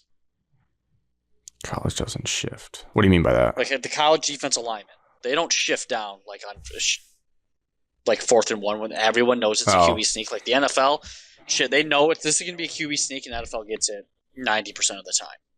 Yeah. The other sneaky moment, I disagree with it, honestly. I was also in a daze because it was like in a commercial break. It had to be torture for you guys. The Jordan Turner ejection was just like sprung on us. Like we were in the middle of Mr. Brightside. The lights are off. And dog shit like, the BTN production was. Yeah, well, I didn't. I wore headphones and listened to music the entire second half because Jake Butt was just infuriating to listen to. And it was so bad. He just come back to like little bullshit things that happened 14 minutes ago, and he'd be like, "I just can't believe Michigan State got away with this." It's like, Jake, don't want to listen to you talk. Was that the substitution penalty? He talked about that for 30 minutes. I was like, dude, let it go. It's over with. Well, it's not Michigan State's fault. It's the ref's fault for not stopping the substitution. Agreed. Like, yeah. It's over. Like you're not going back now. So stop talking about it. What kind of music did you listen to? I'm just generally curious. Like, what did you put on in that? Some calming jazz? No, it's just kind of. I don't remember. Cut my life into pieces. I wasn't really listening to it. It was just anything to not listen to Jake Butt. Also, ejecting a linebacker, tackling a runner in the hole, 2 yards past the line of scrimmage. Do you know how many times targeting probably happens in that moment every game? A lot. Probably every play. And we're deciding that we're going to review one going into the fourth quarter and be like, you know what? Let's eject Michigan State's best defensive player. Let's do it. Someone call down. Let's get him out. I mean, that's the most ridiculous thing I've ever seen. That never happens. Never. Not to mention he is now out the first half of the Indiana game. I know. So they doubled down and said they didn't win the appeal. I thought maybe you win the appeal, but that's crazy. Sure, that was maybe, not that bad of a hit. Yeah, he hit him helmet to helmet, but that happens every game, all the time. I don't get why we can't just do 15 yards and he stays in. It's a defensive player though. He's a runner running at him. They're running at each other, head up. It's not. Broken. It's a broken rule. It was terrible on earlier in the day too. In Ohio State, Nebraska. It's just a garbage rule. Yeah. That was really upsetting. So, yeah, thanks for reminding me. I forgot how pissed off. That was a big moment because that pushed Michigan across the 50 and then led right into their play touchdown, your best linebacker's out. And then in the final drive, Orji gets a stupid first down on third down. Who knows if Jordan Turner's in, he might make that play. Don't know who was in for him. But those plays, nice I can't believe those work so well. They always look so slow. It looked like he'd be dead, and then he would break out for 8 yards. I'm like, nah. I had PTSD to JT Barrett for Ohio State. They did that to us all the time in Don Brown defenses, and I was like, oh my God. And I was like, that's what that feels like on the other end. It's infuriating because you're like, he's going to run it. There's no one in the backfield even on some of them. There's no one back there, and they just pulled 2 guys every time, and they found a crease. And he never passed. It was – I don't know if Michigan fans want me to – I'd be disingenuous if I was sitting here being like, oh, I'm so happy. My team's back. I don't feel that way at all. I guess credit to Kirk Campbell for finding some trick plays that he probably copy and pasted from previous years. Like Evan said, it was nothing new. I told you guys we have to run flea flickers to have any downfield passes. We don't complete them for touchdowns. That was actually a really good throw by Davis Warren. Which is also a testament to how bad our flea flickers don't get people that open because he really wasn't that open. There was a tightish window that he threw. Yeah. Probably makes you think looking back he never should have been benched, especially considering that Jack Tell just retired from football. Probably should have just stuck with the kid. I know the joke was against Arkansas State. He had no incompleted passes, 3 interceptions, 11 for 14, but maybe they should have focused more on the 11 for 14 and tried to build off that. I don't know if you really win any other games with him. It's still he's not amazing. The only credit I guess I could give is credit to Michigan's offensive line for giving him pretty clean pockets the entire night. The times he did pass, I think he had a scramble one time, but the offensive line, while they lacked a little bit in the rushing game outside of Alex Orji plays, they made up for it with passing protection because he was pretty clean all night. Fun fact, Michigan State had 15 sacks in the first 4 games. They've had 0 in their last 4. So gotta get some tosses. No pass rush has been the story of the last 4 games. And you saw the difference it made. I mean, Childs avoided a lot, but there was a couple throws. A lot of pressure back there. There was one incompletion he had to Jack Velling that was short, where Kenneth Grant drove the center into his lap, and obviously Josiah Stewart chasing him down on the 4th and 5 to end the game, and also the fumble. So that did play a huge factor. It's one of those things. Michigan State's pass blocking grades out okay because they don't get sacked a lot, but it's really just because Childs runs around and makes people miss because he's special with his feet. And it affects a normal he makes some throws, but he's probably getting annihilated back there. Long term, who would you rather be the rest of the year? Factor schedule, everything in, because I think my answer is pretty clear even still after this game, and that kind of is a testament to program wise. I'd rather be State. I think you guys have a better path for a better record. Schedule plays a huge factor in that, but I still just think the quarterback difference, the wide receiver you have. 6 and again, 6. Michigan fans might hate me after this recap because I'm not, but that's just, again, I can't sit here and play cocky Michigan Grant because, again, I told you guys Illinois broke me. This was just nice to have, I guess, but it wasn't I mean, if these teams play 10 times on a neutral field, these 2 teams, you have to think after what you watched, Michigan State probably wins 6 out of 10. Is that fair? Yeah, I mean, how many trick plays does Kirk Campbell have? Like, that's how they move the ball that one drive. Like, how is Michigan going to stack together multiple games against Michigan State if they play 10 times? Which doesn't matter. And there will be Michigan fans like, oh, why would you even say that, Alex? You lost, blah, blah, blah. You're lucky that you walked into the big house and and competed with Michigan, blah, blah, blah. Not everybody could do that. Yes, we heard your text, Brad. Appreciate it. Thank you. Don't care. I was stunned that one drive that Davis Warren actually completed 3 passes in a row. That was an out-of-body experience. I forgot what that looked like or felt like. I was like, holy shit, they actually completed 3 passes in a row. We're going to talk about the Bush League activity at the end of the game. Yeah, I saved that for the end. Just curious if you're going to touch that or not. Yeah, I have it as the end. It feels like not full Groundhog Day from 2022, but I guess this is just the life that we live now with this game. Again, to Evan's point, if you didn't realize as a head coach that these two teams hate each other's guts, it's pretty obvious because it happens, if not every year, like the in-game stuff, but then like this game just has a propensity for like off-field, extra like the in-game late stuff. It's this year was minimal. That first play, like the first drive, I thought something was happening, and then first Michigan offensive drive, I thought it was happening. Then it really wasn't really much of anything the rest of the game. There were a couple moments where guys jawing at each other, but there's always one moment every year. It's just either on the field or whatever. I don't know. I'm just tired of it. I tweeted from our account. I thought it was fair down the line. I just find it so stupid at this point.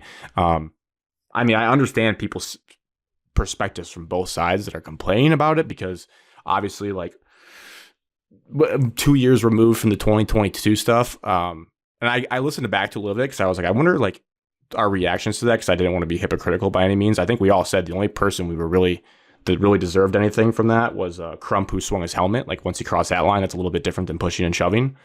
Any comments from you guys on your side? Yeah, I think the Big Ten is soft in everything that they do. I would have preferred not enough angles. I'm sorry, you can piece it together.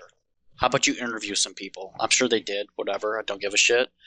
But you can interview the people that are actually on the field and then piece it together with the cameras and actually do some investigating work. And actually figure out what actually happened. There's not enough evidence.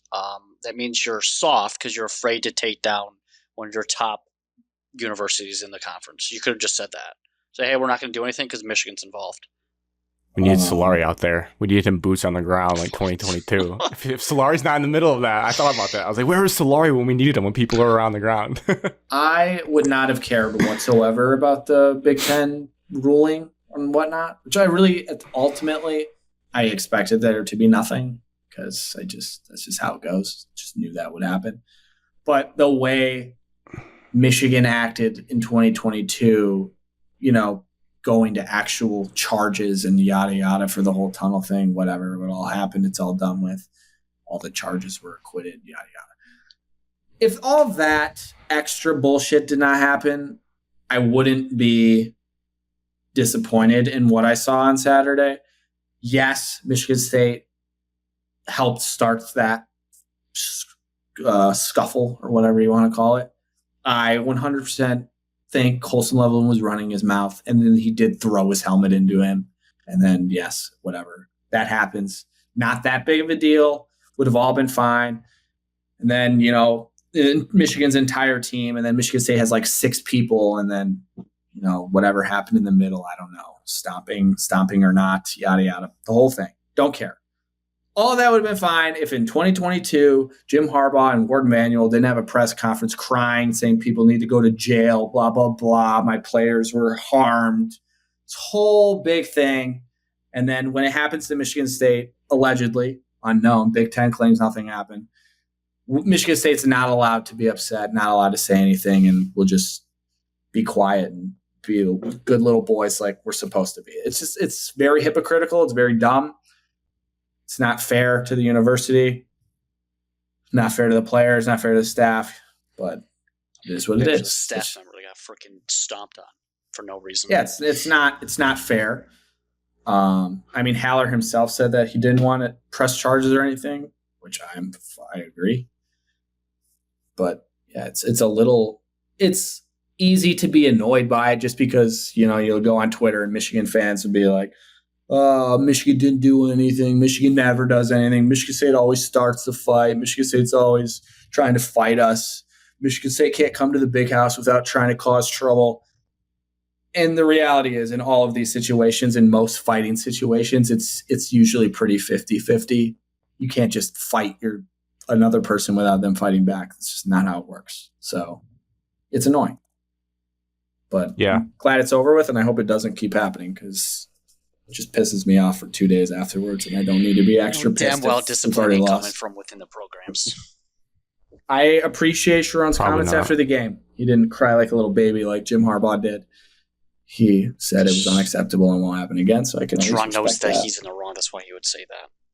Yeah, and I respect it for him saying that. I appreciate him trying to squash it and just saying it's unacceptable. A couple points I was thinking about. I swear to God, I'm not looking through this from blue color glasses. I didn't want to go down the Zapruder film because we did that so much with the helmet. It was hard for me to see like exactly what was happening. Agreed. Like I could see anyone on the ground. It does look like there's like, Mullins and people there are like lifting their feet. I don't know what again, but that's the Evans point where like you can interview people. There's probably some other angles. We only got one angle of this thing, and from that, someone was also down there, and they could probably tell you what was happening. Well, so that's my biggest thing, and it kind of goes to your point, Alex, to piggyback off of. Again, 2 years removed from it, the stuff from Jim and Ward was over the top with charges. I think like kicking Crump off the team, like fine, but we didn't need to go to the Washington County Court for that. So I applaud Haller for saying that, but like. Is there a part of you, and I've seen this from Michigan State fans as well, where like you want him to at least stand up for them more and not just be like, well, I like his statements, just saying like I disagree with it, but like what can we do? Like, do you want more of like I don't know. It's not throwing a fit. It's just saying like this is what I want, like or like publicly saying it. I don't know because part of it takes two to tango. Where like Michigan does sometimes get that benefit of the doubt because they did throw the fit after the game immediately, and it didn't seem like Michigan State. Like, why don't those people that were hurt, they don't have to name their names, but like, I don't know, like if they did get hurt, it would be good to know. I'm fully on board. If Mullins was kicking people down there, he should be suspended. That's clear as day. Like that goes too far of the pushing and shoving. But I also know, I remember, I'm not going to say his name, but I remember talking to him about the Krabbenhoff shit because he was in the middle of that with Wisconsin. And he ended up on the ground and was like trying to separate players. And like if it was the wrong angle, it made it look like he was hitting people. But like when things escalate to that point, you kind of just like when bodies are on the ground, you're either like trying to pull your legs out, pull people. So it's like, but if someone was down there getting kicked on by him, yeah, he should be suspended. It's just like, I think we need to know more. Again, to Evan's point, I don't know what the Big Ten, like, are they not asking people? Basically just said they don't want to look into it. That's the confusing part to me is like, you probably can figure out some things if you ask around or like ask for other videos, or even Michigan State side puts together a statement and says like, yes, these were the people down there. Like they had a cut on their face. Like, I feel like we could figure this out with more information than the way they did it. Again, the scuffle is what it is. And I don't think like people need charges. And if Mullins stomped on someone, yeah, sure, a suspension would be cool. I'm not going to lose sleep over that whole incident as long as everyone's fine. It's fine. I think the part that's most frustrating is when the Michigan State tunnel incident happened, every reporter in the state of Michigan is writing articles about thugs and yada yada and this and that and everything. Like every single news outlet is dropping articles, including the people in East Lansing covering Michigan State. They're doing it as well. When this happens, there's not a peep from any Detroit news, nothing. Some of the articles are like Michigan State starting the fight, which I don't think is fair to say. I think it's pretty even, if anything. I'd say it's 50-50. And then you also have Michigan reporters, which give the quotes and asterisks on reporters because I don't know who these people are and how they have jobs or what they do. They're just biased reporters who love Michigan, saying like, oh, I heard from a Michigan source that Michigan didn't do anything wrong. It was all Michigan State, so we're all good here. Like that's just the two different styles of reporting we get from universities. It's like Michigan, let's make sure that they're totally fine. We don't want them to be harmed in image other than the Stallion stuff, which you could argue still wasn't that bad for them. Nationally, it got pretty bad for them. Locally, not that bad. And then when Michigan State does anything, it's like we're the worst university ever assembled, and we are just full of criminals and thugs. And that is what upsets me as a person who went there, just having to read about how terrible we are all the time. And then when Michigan does anything remotely bad, it's no big deal. It's never been a big deal for them. That's what's annoying. Which people will be like, oh, you're just seeing it from your lens, Michigan State lens. But I don't know. Doesn't feel like that. Do you guys need a green wall? I don't want a green wall. I just want less of a blue wall. Let's just take down the blue wall and just be normal and just be non-biased. Hire people from different states to cover Michigan. Not Michigan grads. It's not going to happen. We're all not Michigan grads, Alex. Well, correct. Michigan fans. There's one objective thing too, that I feel like it's lost a little bit. Again, I can't explain. I didn't think there was going to be a statement from the Big Ten that quickly being like, yeah, we're not. It's like almost like they literally just said want to do more work. We're not looking into it. Thank you. And I will say this is different because the stuff last year was about an on-field like scouting scandal, but like with this new regime, they proved they were willing to not wait for the NCAA, and they did suspend Jim for 3 games in the season. They did. So the only thing that irked me, and I like Graham Couch, but when he said like it's time they finally punished their favorite son, like they did suspend their head coach for 3 games without ever linking that he knew about Stallions, which I think Jim did know. I'm not saying he didn't, but I'm saying with proof on paper, no one had proved yet that he did. And again, like evidence is a big part of all these things, which the internet doesn't do well with evidence. They just like everyone jumps to stuff. Correct. But Tony Petitti, make no mistake, Michigan does not like the Big Ten. Like I don't know the favors and stuff that happens, but like the Tony Petitti came in as an out-of-towner working in baseball and said, Jim Harbaugh, we're spending him 3 games. He did that last year. So it's like, yeah, he did. That's why it was more confusing to me. Like I thought they would have drugged this out. I don't know if they just felt over. I don't know. I could see they're at work and like, we really don't want to like go through all these video footage. It's kind of weird to me. I thought there would have been more, or maybe I don't know. Like, did they interview Michigan State and they're like, yeah, we don't have any severe injuries or anything from it? It's like, I don't know what happened. It's just, I was trying. Part of it is Michigan State wasn't willing to throw a ginormous hissy fit. That's like 80% of it. And there's part of it where you kind of, if you want that to happen, you kind of have to do the Brent Bielema. You got to do the Greg Schiano. You got to do that shit and just be like, you know what? Smeared shit all over the locker room walls. I wish we would have thrown a fit that. That's ridiculous. I saw that come up again though. How is that never getting leaked? Apparently, all the Michigan State reporters knew about it, and then they find out like a month after it happened, and they just were like, you know what? It's not our place to write about it. Yeah. If Michigan State smeared shit on the walls of Michigan's locker room, you know how big of a story that would be? That'd be national news. You guys need a green wall. That should national be big news. That's a scummy thing to do if you smear shit. Super scummy. I would say incredible bullshit from that university. For not that coming out now, again, I'm not calling people liars. It's hard for me, goggles too, to believe it because it's like, why that never come out? How do you not like in saying Snapchat that on here that you would not believe it, which is fine. Don't expect you to, but I don't know how everyone knows it, and then it's not. Yeah. I mean, it has to be true. In the I don't know. In the age of Snapchat, how are you not posting that and be like, look at what these dudes did? Well, so that's like you guys need a green wall. You need a green wall. There was huge rumors about it like an hour after the game. Like people talked about it back then. Just no one ever reported it. But that seems like something D'Antonio would say. Like he was that. No, he had a backbone. He had a spine. He would say that stuff. That was the same game Devin Bush did the bullshit on the middle of the field too. Yeah, 2018. Joke. The logo stuff, like part of this is just Michigan State not standing up for itself, and that's a problem in itself. Green wall. I think this should be the format of the green wall. You just don't have a bunch of fat. It's like the Night's Watch, Evan. Will you take the Night's Watch? Give me any little dirt on anybody, and I will be happy to report it. Evan could dance circles around some of the Michigan beat reporters. I told reporter Colby to be somebody and make his mark this week, and he didn't. If I didn't do it, there was human feces all over the locker room. What does that hurt? How does that hurt your reputation or your career if you just report facts? Yeah, or the coach says it. Like Jim Harbaugh would for sure say that if that happened in their locker room. 100% he would say that. I just don't get why Michigan State was like, you know what, we don't want to report this. Like, why not? It doesn't save you pride for not saying it. It doesn't make you like a tough guy. It just makes you look like when you say it later, it comes out, people don't believe it because it's like, how does it not get out? Well, Michigan State never did. Graham Couch just said it later when he knew about it 4 years ago. Why did he write an article about it? Dude, it's just weird, dude. I don't. So people that rely on for information from Michigan State University is soft. You guys team up with Chief of Prop, guest of the show. I feel like he'd support this. He has sources. Like, you guys just form the green wall.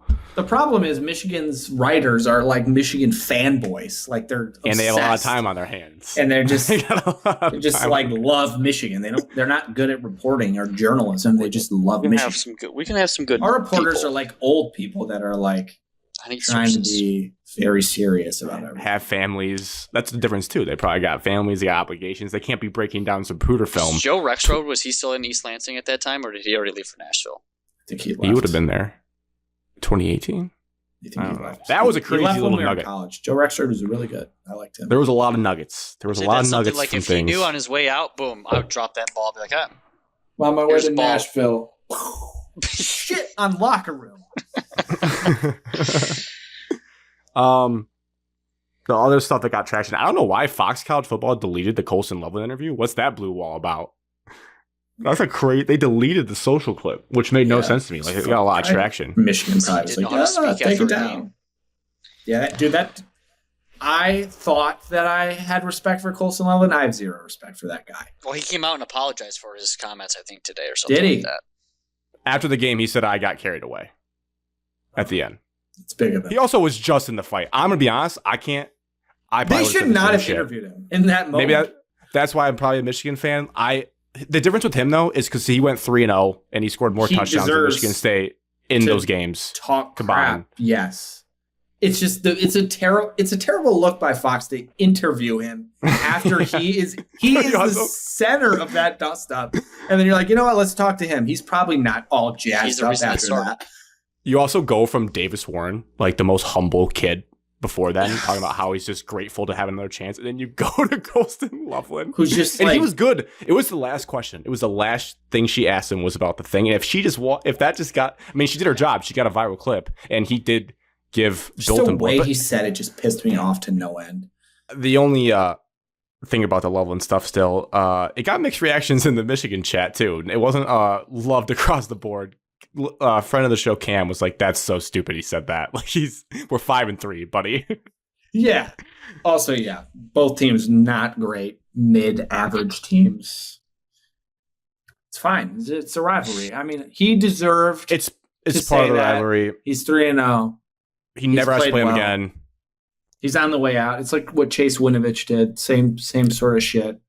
Only difference between that, though, where I respect Colson Loveland more, is that Chase Winovich, they lost to them the year before. Like, it wasn't like, if you dominate that rivalry like Kirk Cousins, you can say whatever you want.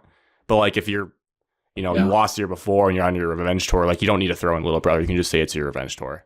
It also feels like that phrase is so overplayed now. It's like, if you're Jonathan Smith, you can probably show that clip the next year because it's new to you, but, like, people calling it, I just expect it to happen. I think Michigan State players should start doing it back if they wouldn't call them little sister or whatever they want to do. Like, it's just, that's what you expect in the rivalry now. It's almost like too cliche. Hitting the Paul pose for touchdowns, or like, you just expect that to happen every single game in this thing. Pose. I do kind of like that. No one hit it, nice. Though. Did anybody hit it? I saw pictures that maybe people did, but it was too close of a game. A player hit it in the Notre Dame game. Was it Notre Dame? What? Somebody hit the Paul Bunyan pose in a different game that I was watching throughout the day. That day? Yes, literally on Saturday. I know a former Michigan State player did it for Western when they played us. Oh, that was hilarious. Ladarius Jefferson. Yes, Paul. Yeah, good for him. Yeah. My only last point on the game was that it was good to see a competitive rivalry game again between these two. The last two were pretty disgusting and shit for us. Yes, we lost, but I do think, my overarching thought, I do think Michigan State as a program is trending up. I think a lot of Michigan fans thought that as well after seeing the game, which is good. And I do think, despite Michigan's weird, terrible, somewhat okay average season they're having, I do think they're like one quarterback away from being very good again. So I do think both programs are in a good spot going forward, minus Michigan's one position. So yeah, they just gotta get that figured out. I saw think the rivalry will be competitive for the next few years. I don't expect any blowouts coming anytime soon. I don't know. I feel decent about the direction of the pro. There's a lot of Michigan State fans who are just, panic button, hitting the shit button, never going to win this game again, yada, yada. No. I think Is Evan like that? Evan seemed pretty down to start. That's the first time I've heard Evan's thoughts because he didn't text after the game. I don't think I'll watch that game ever again. I rewatched it on Monday. I don't think I have any reason to watch that again. I have been avoiding any clips of that game at all costs. If there was ever, credit to our friend group. I don't know if there was separate text. If there was ever a time to drop the Don, it would be after his touchdown throw, but no one did it. I thought for sure that was coming in the chat. I told the Michigan State chat to not respond in the gambling degenerates at all. I tried to lead that movement, and I said that we were at war and that no one should be responding to Grant's LSU texts. My LSU ones were harmless. I know, but I wanted everyone to stick together, but I couldn't stop people. They were still popping in there and saying stuff. You can ask anyone in the at the party. I was so much more dialed into LSU A&M on the laptop than I wish it would have been. Looking back. I guess we should keep a good pace here. We always draw on about that game, even if it's not the undefeated year. But Michigan State plays IU, Indiana undefeated, Signetti. Weird line. Connor's gonna hate me again. I might sprinkle Michigan State money line. I might do it. Indiana is going to slip up. It's not against us. Just to cover then? 15 final score. This feels like another big test along year one for Jonathan Smith. How can you get a team to respond emotionally after a tough emotional loss? So it's be big for your coaching rankings. Don't worry, he won't know what the old brass spittoon means until after the game. He'll then know crystallize it. I don't. Let's be honest, was a funny joke. No one knows what the old brass spittoon means because it never mattered ever. I don't even think Signetti knows it's a rivalry game. Indiana's never been good when we play them. And this is the second time ever that they've been decent. Probably ranked. Second time ever they've been ranked in this game. Spreads around 8 points, 51.5 over under, implied IU 30, MSU 22. Obviously, Pete Thamel said today that Rourke was practicing over the weekend, felt a little bit more feeling in his thumb, trending probably to play is what I'm gathering. But that's a tricky situation because if that goes poorly, then you gotta. The Jackson kids played fine. And their other games. It's just their defense. It's just their defense, though, that makes those plays. Pons, that D'Angelo Pons kid is so good for them on defense. We tried to get him when he went in the portal. I just think this could be one of those Saturdays, Week 10 college football. Just watch Michigan State for 4 quarters. It could be one of those Saturdays. Michigan State's as bad as you're reacting. I just don't get it. We are what our record is, and we're a 500 football team.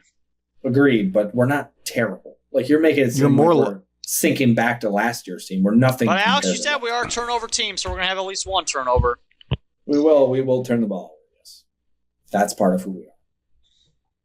Fine, I'll go Indiana 27, Michigan State 24. That's too many points for us. Yeah, I guess. Grant, we haven't scored over. We scored 32 against Iowa. That was the most we scored since pre-review. We scored 40. We're not some offensive juggernaut. That's true. But the run game is definitely real. I think after the last 2 weeks, we can confirm that doesn't matter. Can't score in the red zone. Do you see the stat they threw against the game? Yes, we are bad. Red zone team since 2019 Rutgers. All you have to do is put it together in one game. Maryland scored 28. Northwestern scored 24. Northwestern scored 24 points on this team. Evan, their offense if we win out, it doesn't mean anything, Alex. But you lost to Michigan, you will Congrats, still be we're in the Gator Bowl against some shit-ass SEC team that nobody's going to watch the bowl game because it's on So you wouldn't be happy if we won out. You would have rather us beat Michigan and lose out? You're damn right, yes. This is the Wyatt. It's that game. This is our... And would I care if we... Doesn't mean anything now. 8-4 feels better than 5-7. Cadmus always circles the Michigan game. That's like the Lannister thing. A Cadmus always circles the Michigan game. Yeah. Win that. Put that on a t-shirt.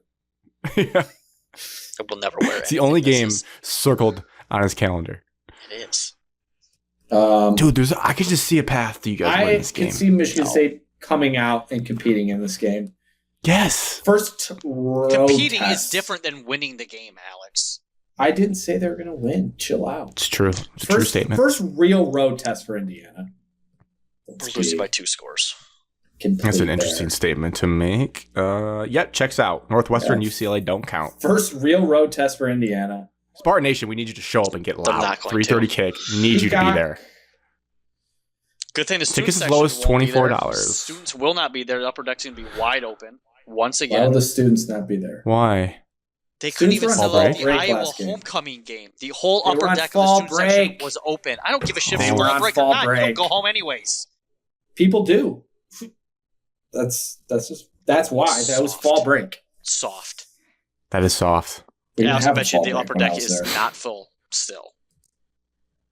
I get it, Evan. You're in full panic. The program's dead mode. It's fine. Whatever I say. No, he's just hurt, okay? They'll be dead. I think Michigan State will come out hot. I think they'll compete. I think they can give Indiana some troubles. But I think they lose in a close game, but cover 31-27. We're scoring 27 points. Yeah. 3 more than me. Yeah. Evan, what was your score? I said 33-15. 35-14. Can you guys help me out with my plan if you guys do win this game? Because I'm going to need to have some serious PR spin with the shit I've talked about IU. Which they still have done what I said they would do. They're still a good team, but if they lose to Michigan State in this spot, that is going to be tough for me and gambling degenerates. I need to all you have to say is that Michigan State's a good team when they don't turn the ball over and when they finish in the red zone, which they haven't done all year, and they happen to do in this game because that'll be the only way we win. No, it's got to be something Grant, like quicker and funnier than that. I need a meme. Aiden Childs is a top 5 NFL quarterback in 2 years. Top 5 NFL quarterback, so he's passing all the draft picks. Sorry. They still control their own destiny. Jonathan Smith as the dad and me holding me as the baby or something, like something funny to break the mood, like because it's going to be dark for me and I can't just go quiet. I've talked a lot of smack. A cig. Yeah, you should just buy a pack of cigs and smoke them. I'm not saying you have to. You should recreate the Mel Tucker smoking a cigar meme. Yes. You should send that. You should just send that meme and say, "Smoke on this cig." Oh, yeah, that's good. Smoking that cig pack. Just totally flip. Like, I hate this team. Yeah, I'm worried. I thought about this last week. About this team every week, and they keep just smacking people. So I know, it's so disgusting. They do. Backup QB doesn't matter. Great for me. I pick them every week, and they win. I will pick Michigan State again in 1 year pool. I think that's too many points. It opened at 6. You might have the best quarterback if that guy's thumb is not right. Will we let Aiden Childs throw this week? Stay tuned. Probably not. And I think Jonathan Smith is a better coach than Jed Fish, so I think your game plan will be tighter, and it's at home. Well, by the transitive property grant, we beat Iowa by 12. Iowa beat Washington by 30, so we're much better than Washington. Although you lost to Washington, but that was on the road. And Jack Tuttle was playing, and Alex Orgy was playing. So Jack Tuttle plays last Saturday. We win. Yep. So Michigan State by less than a touchdown. Another one that's kind of a stinky line to me: Michigan, Oregon, 3:30 CBS. Gary and Brad again. Michigan found something last week against the Spartans. Grant, do you think there's a chance they pull the upset here and get their season back on track? No. Okay. No, I don't. Talk about a path. I don't see a path. I don't. They're to victory. No, there's 0. Correct. There's 0. Path. I don't even know about covering. I think it's just going to be a hard dose of reality. Yeah. Like, when you take those those like immunity shots where it's like ginger and turmeric and they're just kind of bitter. They sell them sometimes in stores. I don't know. I've had them once or twice. Like, they use them in sports to wake you up. That's what this is going to taste like. A hard shot back to reality. Just disgusting. Honestly, just a shot of like Svedka is what I should have said. I don't know. It's only 14.5 though, which is the only thing making me think like, is it going to be kind of gross for a little bit? It stays close. I know it's not the tightest spread, but I would have thought this game. If I'm handicapping this, I have Oregon by 3 touchdowns by 21 points is what they should do to this team. If you couldn't run the ball against Michigan State, don't know how you're running against Oregon's front seven. Front. Derek Harmon. You know him well. Derek Harmon is. Did you see the list? ESPN dropped their top 150 college football players. Derek Harmon is number 4 in the whole country. He's a good player. Crazy. He's from Michigan. from Detroit. Now, the only thing is that they fly across the country, but this team's too good. Can't, like, even if they had a slow start, they're better at every position group probably. Yeah, they are better at every single group. For sure. Besides tight end. No, their tight end's good too. Tight ends are sweet. Yeah. I mean, I don't. Michigan has no chance. I'm going to be fully honest. They have no chance of winning this game. That's how I feel. That's why I saw the line. Smoked. I was like, unless they it's like an 8 possession game and they lose 28-0, which is still getting smoked. I don't know how many more trick plays do they have? Do they have 5 more trick plays? You're going to run 8 flea flickers down the field? That's the only way it's going to work. You're basically asking people to do something they've never done all year if you try to come up with a path to win this game, which could happen, but that only typically happens when you believe in the team and like for example, 2022, Michigan going to Ohio State. That whole year, J.J. McCarthy had done nothing when it came to deep balls, but you still knew it was a good program. He was a good, highly rated recruit. It's not like he can never complete a deep ball, and they found a way to do it. They did something they had never done to win that game. This Michigan team's not capable of that. Yeah, that I don't like. You'd say, oh, maybe Donovan Edwards breaks a 70-yard. He hasn't even done that this year yet. Like, that version of him is pretty much gone. Even if he does break one, I don't know how you're going to sustain enough. Like he's going to break 4 of them. He would need 2 at the minimum. You need a pick 6. You need a punt return. Like, you need crazy things to happen in this game. Yeah. And I don't trust the program enough. Morgan's afraid to even return punts. So, D. Fair caught one against Michigan State where he had 15 yards in front of him. Like, what is this guy doing? I guess based on the score, then I'd be saying Oregon wins. Let's call it 31 to 13. Does that cover? No. 15? Well, 14 and a half, yes. But I was thinking 21 in my head. Whatever, 31-13, it's fine. 31-7. Covers the spread. Quick 7-0 Michigan lead, 31 unanswered by Oregon. No. Yeah.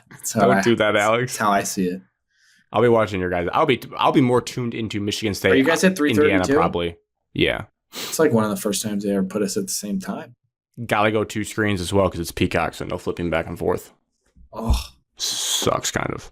I mean, I'd be able to turn the Michigan game off pretty quick, I think. Probably by halftime. Evan, lay it on me thick. 38-8. Ooh, conversion. We're going for 2. Late. Campbell got crazy. 38-0. They score late. Go for 2. Get it? Absolutely. Yeah, I love that. Honorary, just quick. I know it's already long, but biggest game of the year. Second biggest game of the year in the Big Ten. Just far, Evan, any path for Penn State in this game after what you saw from Ohio State? 0 path. Yeah, you guys are going to hate this, but I actually feel like Penn State might win. No. In what way? Drew Aller might not even play. Well, I think that kid might be kind of a weird wrinkle. He's a runner, I think. I think he's kind of spicy. They said Ryan Day doesn't have a top 5 win since 2022 either. So, like, they're both bad at winning these games. Defense is good. Yeah. Ohio State's defense is good. Graphics. Penn State's defense is good. Better. Yeah, better. No. What? No. Of NFL talent on the defensive line, yes. No. Yes, dude. I think it's going to be a sneaky close points to USC. That's just a West Coast shootout across the game. Country, you know. Yeah. I don't have anything for you, Evan. I'm sorry. Christ. Yeah, it would be demoralizing for Evan if Michigan State lost to Michigan and then the following week Penn State beats his like other secret love team, Ohio State. That would be terrible for Evan. Because we know you love Ohio State deep down. It's just stupid because Ohio State can flip on the switch like they did against Nebraska. They turn on a switch where they need to score and they went down and scored. It's just stupid how like teams just try to get I worry why their switch isn't on all the time. Correct. I 100% agree with you. That's why I'm nervous about this game for them. You guys might not get this on your algorithm as much as me. Probably not Evan. Ohio State always like rises up for the Penn State game. They do seem to. Yeah. Always. They lost that weird. They haven't lost 2016? since 20. Yeah. And that was a blocked field goal. That's the only reason Ohio State lost that game. It's a blocked field goal. It's in Happy Valley, right? But this is like with Michigan. It has to happen at the some noon point. does suck. It physically has to happen. Could this be Penn State's 2021 game versus Ohio State? Their best chance. I don't think Penn State can score enough. I don't see Penn State scoring more than 20 points. I don't feel good enough about Ohio State's offense to score, though. They scored, 21 against Nebraska at home? But they keep struggling. Were they looking ahead, and they're just going to shove it? I believe they were looking ahead. Worried Will Howard's too jacked up for this game as well. The one thing that's making me question it is, like, this goes back to what I was saying about algorithms. I get fed a lot of Ohio State fans that are pissed about their team, obviously because I'm a sicko and I want to see that. They hate this team. They really do. There's a crazy narrative going around that they're like too religious and they're just not dogs. They're just like, God's got me, all this stuff.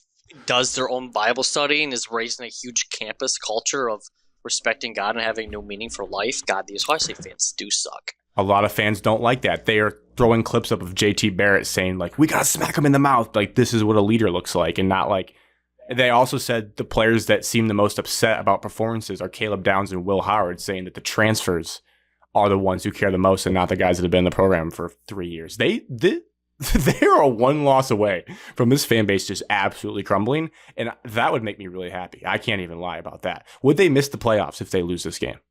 Yes. Yeah.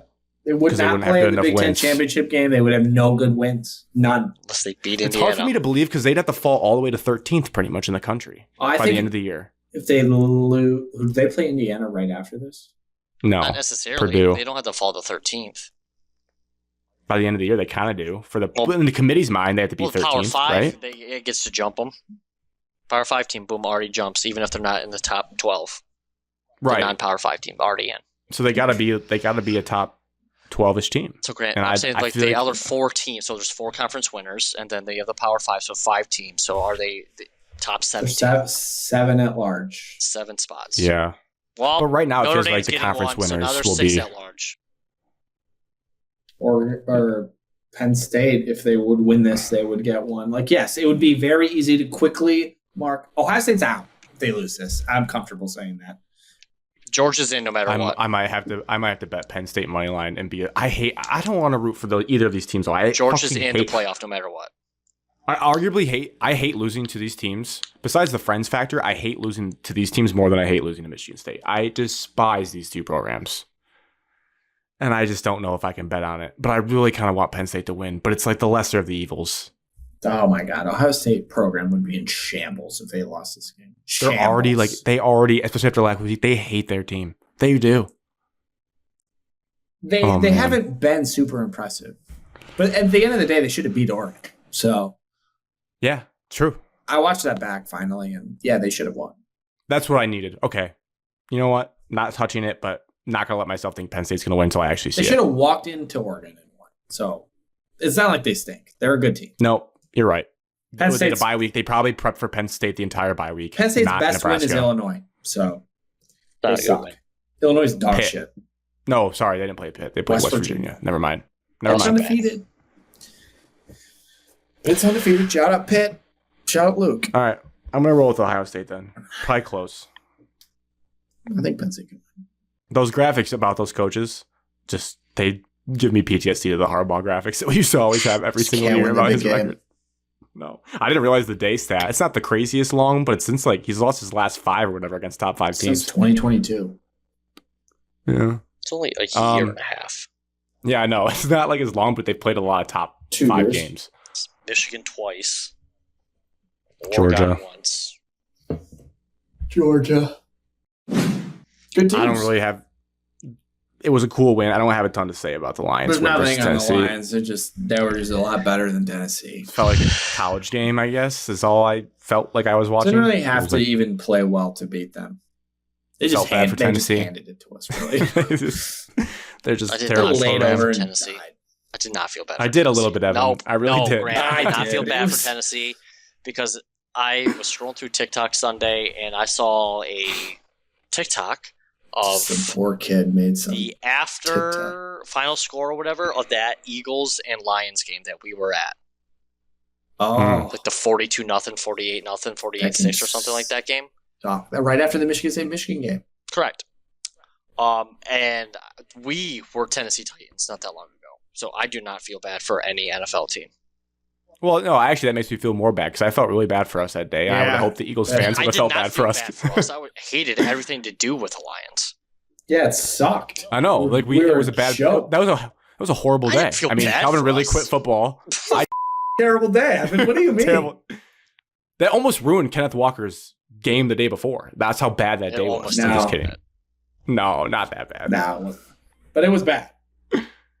Trinity Benson was playing over Amon-Ra. That was the worst game of football I've ever seen in person. It was terrible. And it will stick with me the rest of my life. It was just not even close. So I don't feel bad for Tennessee on Sunday.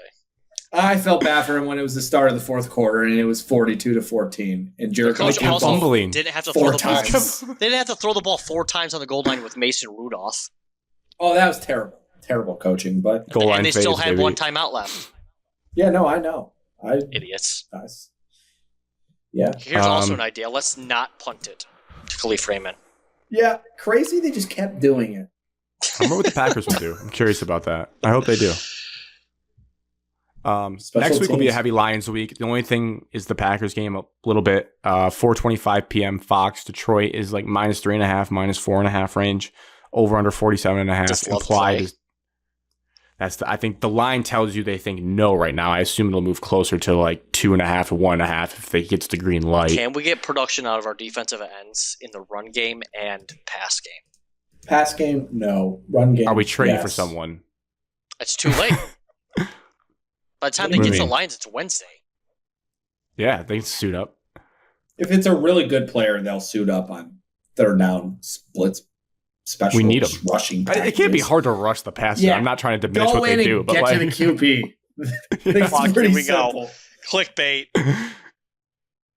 Somebody's made it this far in the podcast, they're definitely calling you guys out. If that won't happen, but if they trade for Max Crosby. If Hutchinson can do it, then anybody can do it. If they got Max Crosby, I'm pretty sure they would just be like, yeah, just go out there and rush the passer. If Max Crosby, do your thing. If we got Max Crosby, I would expect Max Crosby at the end of the game be percent snaps 100%. That would never happen. No one's getting traded on just 2 days practice and just playing the whole game. He's still in. I don't give a shit. It's so sad because when you say his name, I've already written off, but then I just picture him in this game. Like him he sacks Love to win the game. He goes and does a Lambeau leap, takes 2 of their beers and Stone Cold Steve Austin them over his face. Oh, you didn't have to get that creative in the dream. That's pretty cool. That's a wet dream for Grant right there. And then Amon-Ra jumps in there and they just start punching Packers fans. Nope, no violence. Sorry. It's going to be Trey Hendrickson. Oh, I love it. Dan told me. Honestly, I'm just so desperate at this point. I would even do this with Darius Smith just for 1 year rental. I'd take anyone. Bias, but we were all just hoping for Carlos Correa. I would take anybody at this point. We don't have anyone there. Yes. Anybody. I'd take anyone with a pulse. Oh. Chase Winovich. Is he still in the league? No, he's full like MAGA Republican right now on Twitter. I don't think so. I don't think he's got. Oh yeah, he's went off the deep end. I'm so nervous about this game. I don't want to lose it. I don't. I don't know how you guys get nervous for regular season NFL games. Well, the division. Yes, the Vikings was like, oh my god. You clearly didn't listen to Dan Miller before the Vikings game. He put that game on an absolute platter. When it was I trying to listen to Dan Miller before the Lions NFL game? He makes it known. They sometimes weave his stuff into the social media clips, but that was the game I happened to be driving back for the start of. So he was like, he went on this speech like, remember the dark days. He goes, you used to wish for games like this, and now there's no other place you'd rather be in the world than right here, right now. So embrace those nerves. I was like, holy we go. It was sick. Yeah, Evan doesn't like the NFL, Grant. He says it every week, so I don't know why you're surprised. I might turn on 97.1 for this. Also, Marissa will be flying back from Auburn, so I'm going to be full Psycho Grant in the apartment by myself, willing this team to a victory. Yeah, I'll be a nut job. I'll be running around. Don't feel nervous, though. I feel like surprisingly good that we're going to handle business. I'm incredibly nervous. They're playing great ball. They're a good team. Got to rest. I mean, we should be feeling good. Sorry, Tennessee. We should be feeling really good. Which hopefully not too good, because that is what gives me a little concern, that we just think we're unbeatable. Which should we make our predictions? I'm going to make mine even if Love does or doesn't play it. Willis, they've somehow done good things with him. He does score touchdowns. So I'm going to say Detroit wins old school, grittier game than the ones we've seen. It's going to be 24-21 Lions. Jaden Reed will have a 50-yard house call. I see it in my brain. I just know it's happening. Wait, in my game, Brian Branch, if we're calling, Brian Branch has the game-sealing pass defense on a 4th down when they're driving. The Packers are driving. What'd you say for your score? 24-21. I'll go 28-27. Game-winning Jake Bates 36-yard field. And we stormed the field at Lambeau. Oh, my God, yes. I know a lot of people going to that game. 7-1, Alex, at the top of the division. Oh, my God. You know, last time we started 6-1 was like 1950 something. 56. We don't even know what to do with our hands. We're acting like we're used to this. We're not. The year we started 5-0, we lost 2 in a row right after that. Yeah, probably. Jim Schwartz. 6-1 is pretty cool. It's awesome. I have Lions 32, Packers 17. Oh my God. Whoa! Smacking them like we did on Thursday Night Football last year. That would be so cool.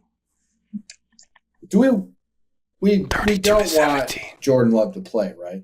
Just making sure. I think we have a better chance of Jordan Love. Well, technically, I don't see it either way. I think if Love plays, he throws a pick. He definitely gets reckless. He's not mobile. Can't run. He won't be. Shouldn't be now. I think if you ask Connor this, that we do not have. If you ask Connor this question, I think he would tell you the one game they had when they tried to bring him back against the Vikings, and it looked really bad because he was like hobbled. 3 picks.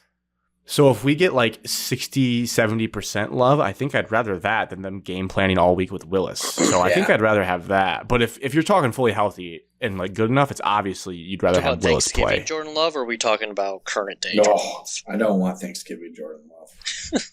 Guy cooked our ass. Ruin Thanksgiving. Yeah. 60 to 70% Jordan Love is definitely getting picked off by Brian Branch and Kirby Joseph for sure. So I'm in for that. The Malik Willis game, they'll just run the ball 80 times, and that'll be good for my fantasy matchup against Grant. Big game. Malik Willis is also the wild card too, like Evan said, I think, or one of you said he scrambles a lot, which is not good for our defense whatsoever. Can throw enough jump balls to Romeo Dobbs on my fantasy team. Oh, dirty. I'm trading for Packers to root for. I'm trading for Jaden Reed this week, so I'm firing him up. All Packers. Kidding. I'm going to trade for Tucker Kraft then. Unless the Jaden Reed owner is listening and wants to trade him to me for $31. Wow. Drew? You said you're not going to trade money. Well, I would for him. All right. So we think a dominant victory for the Lions. That would be... Grant thinks Michigan State is going to upset Indiana, and then the Lions are going to win. I'm going to have a hell of a weekend. All right. Cheers to 188. Cheers. Another rivalry week in the book. Basketball season next week. Yes.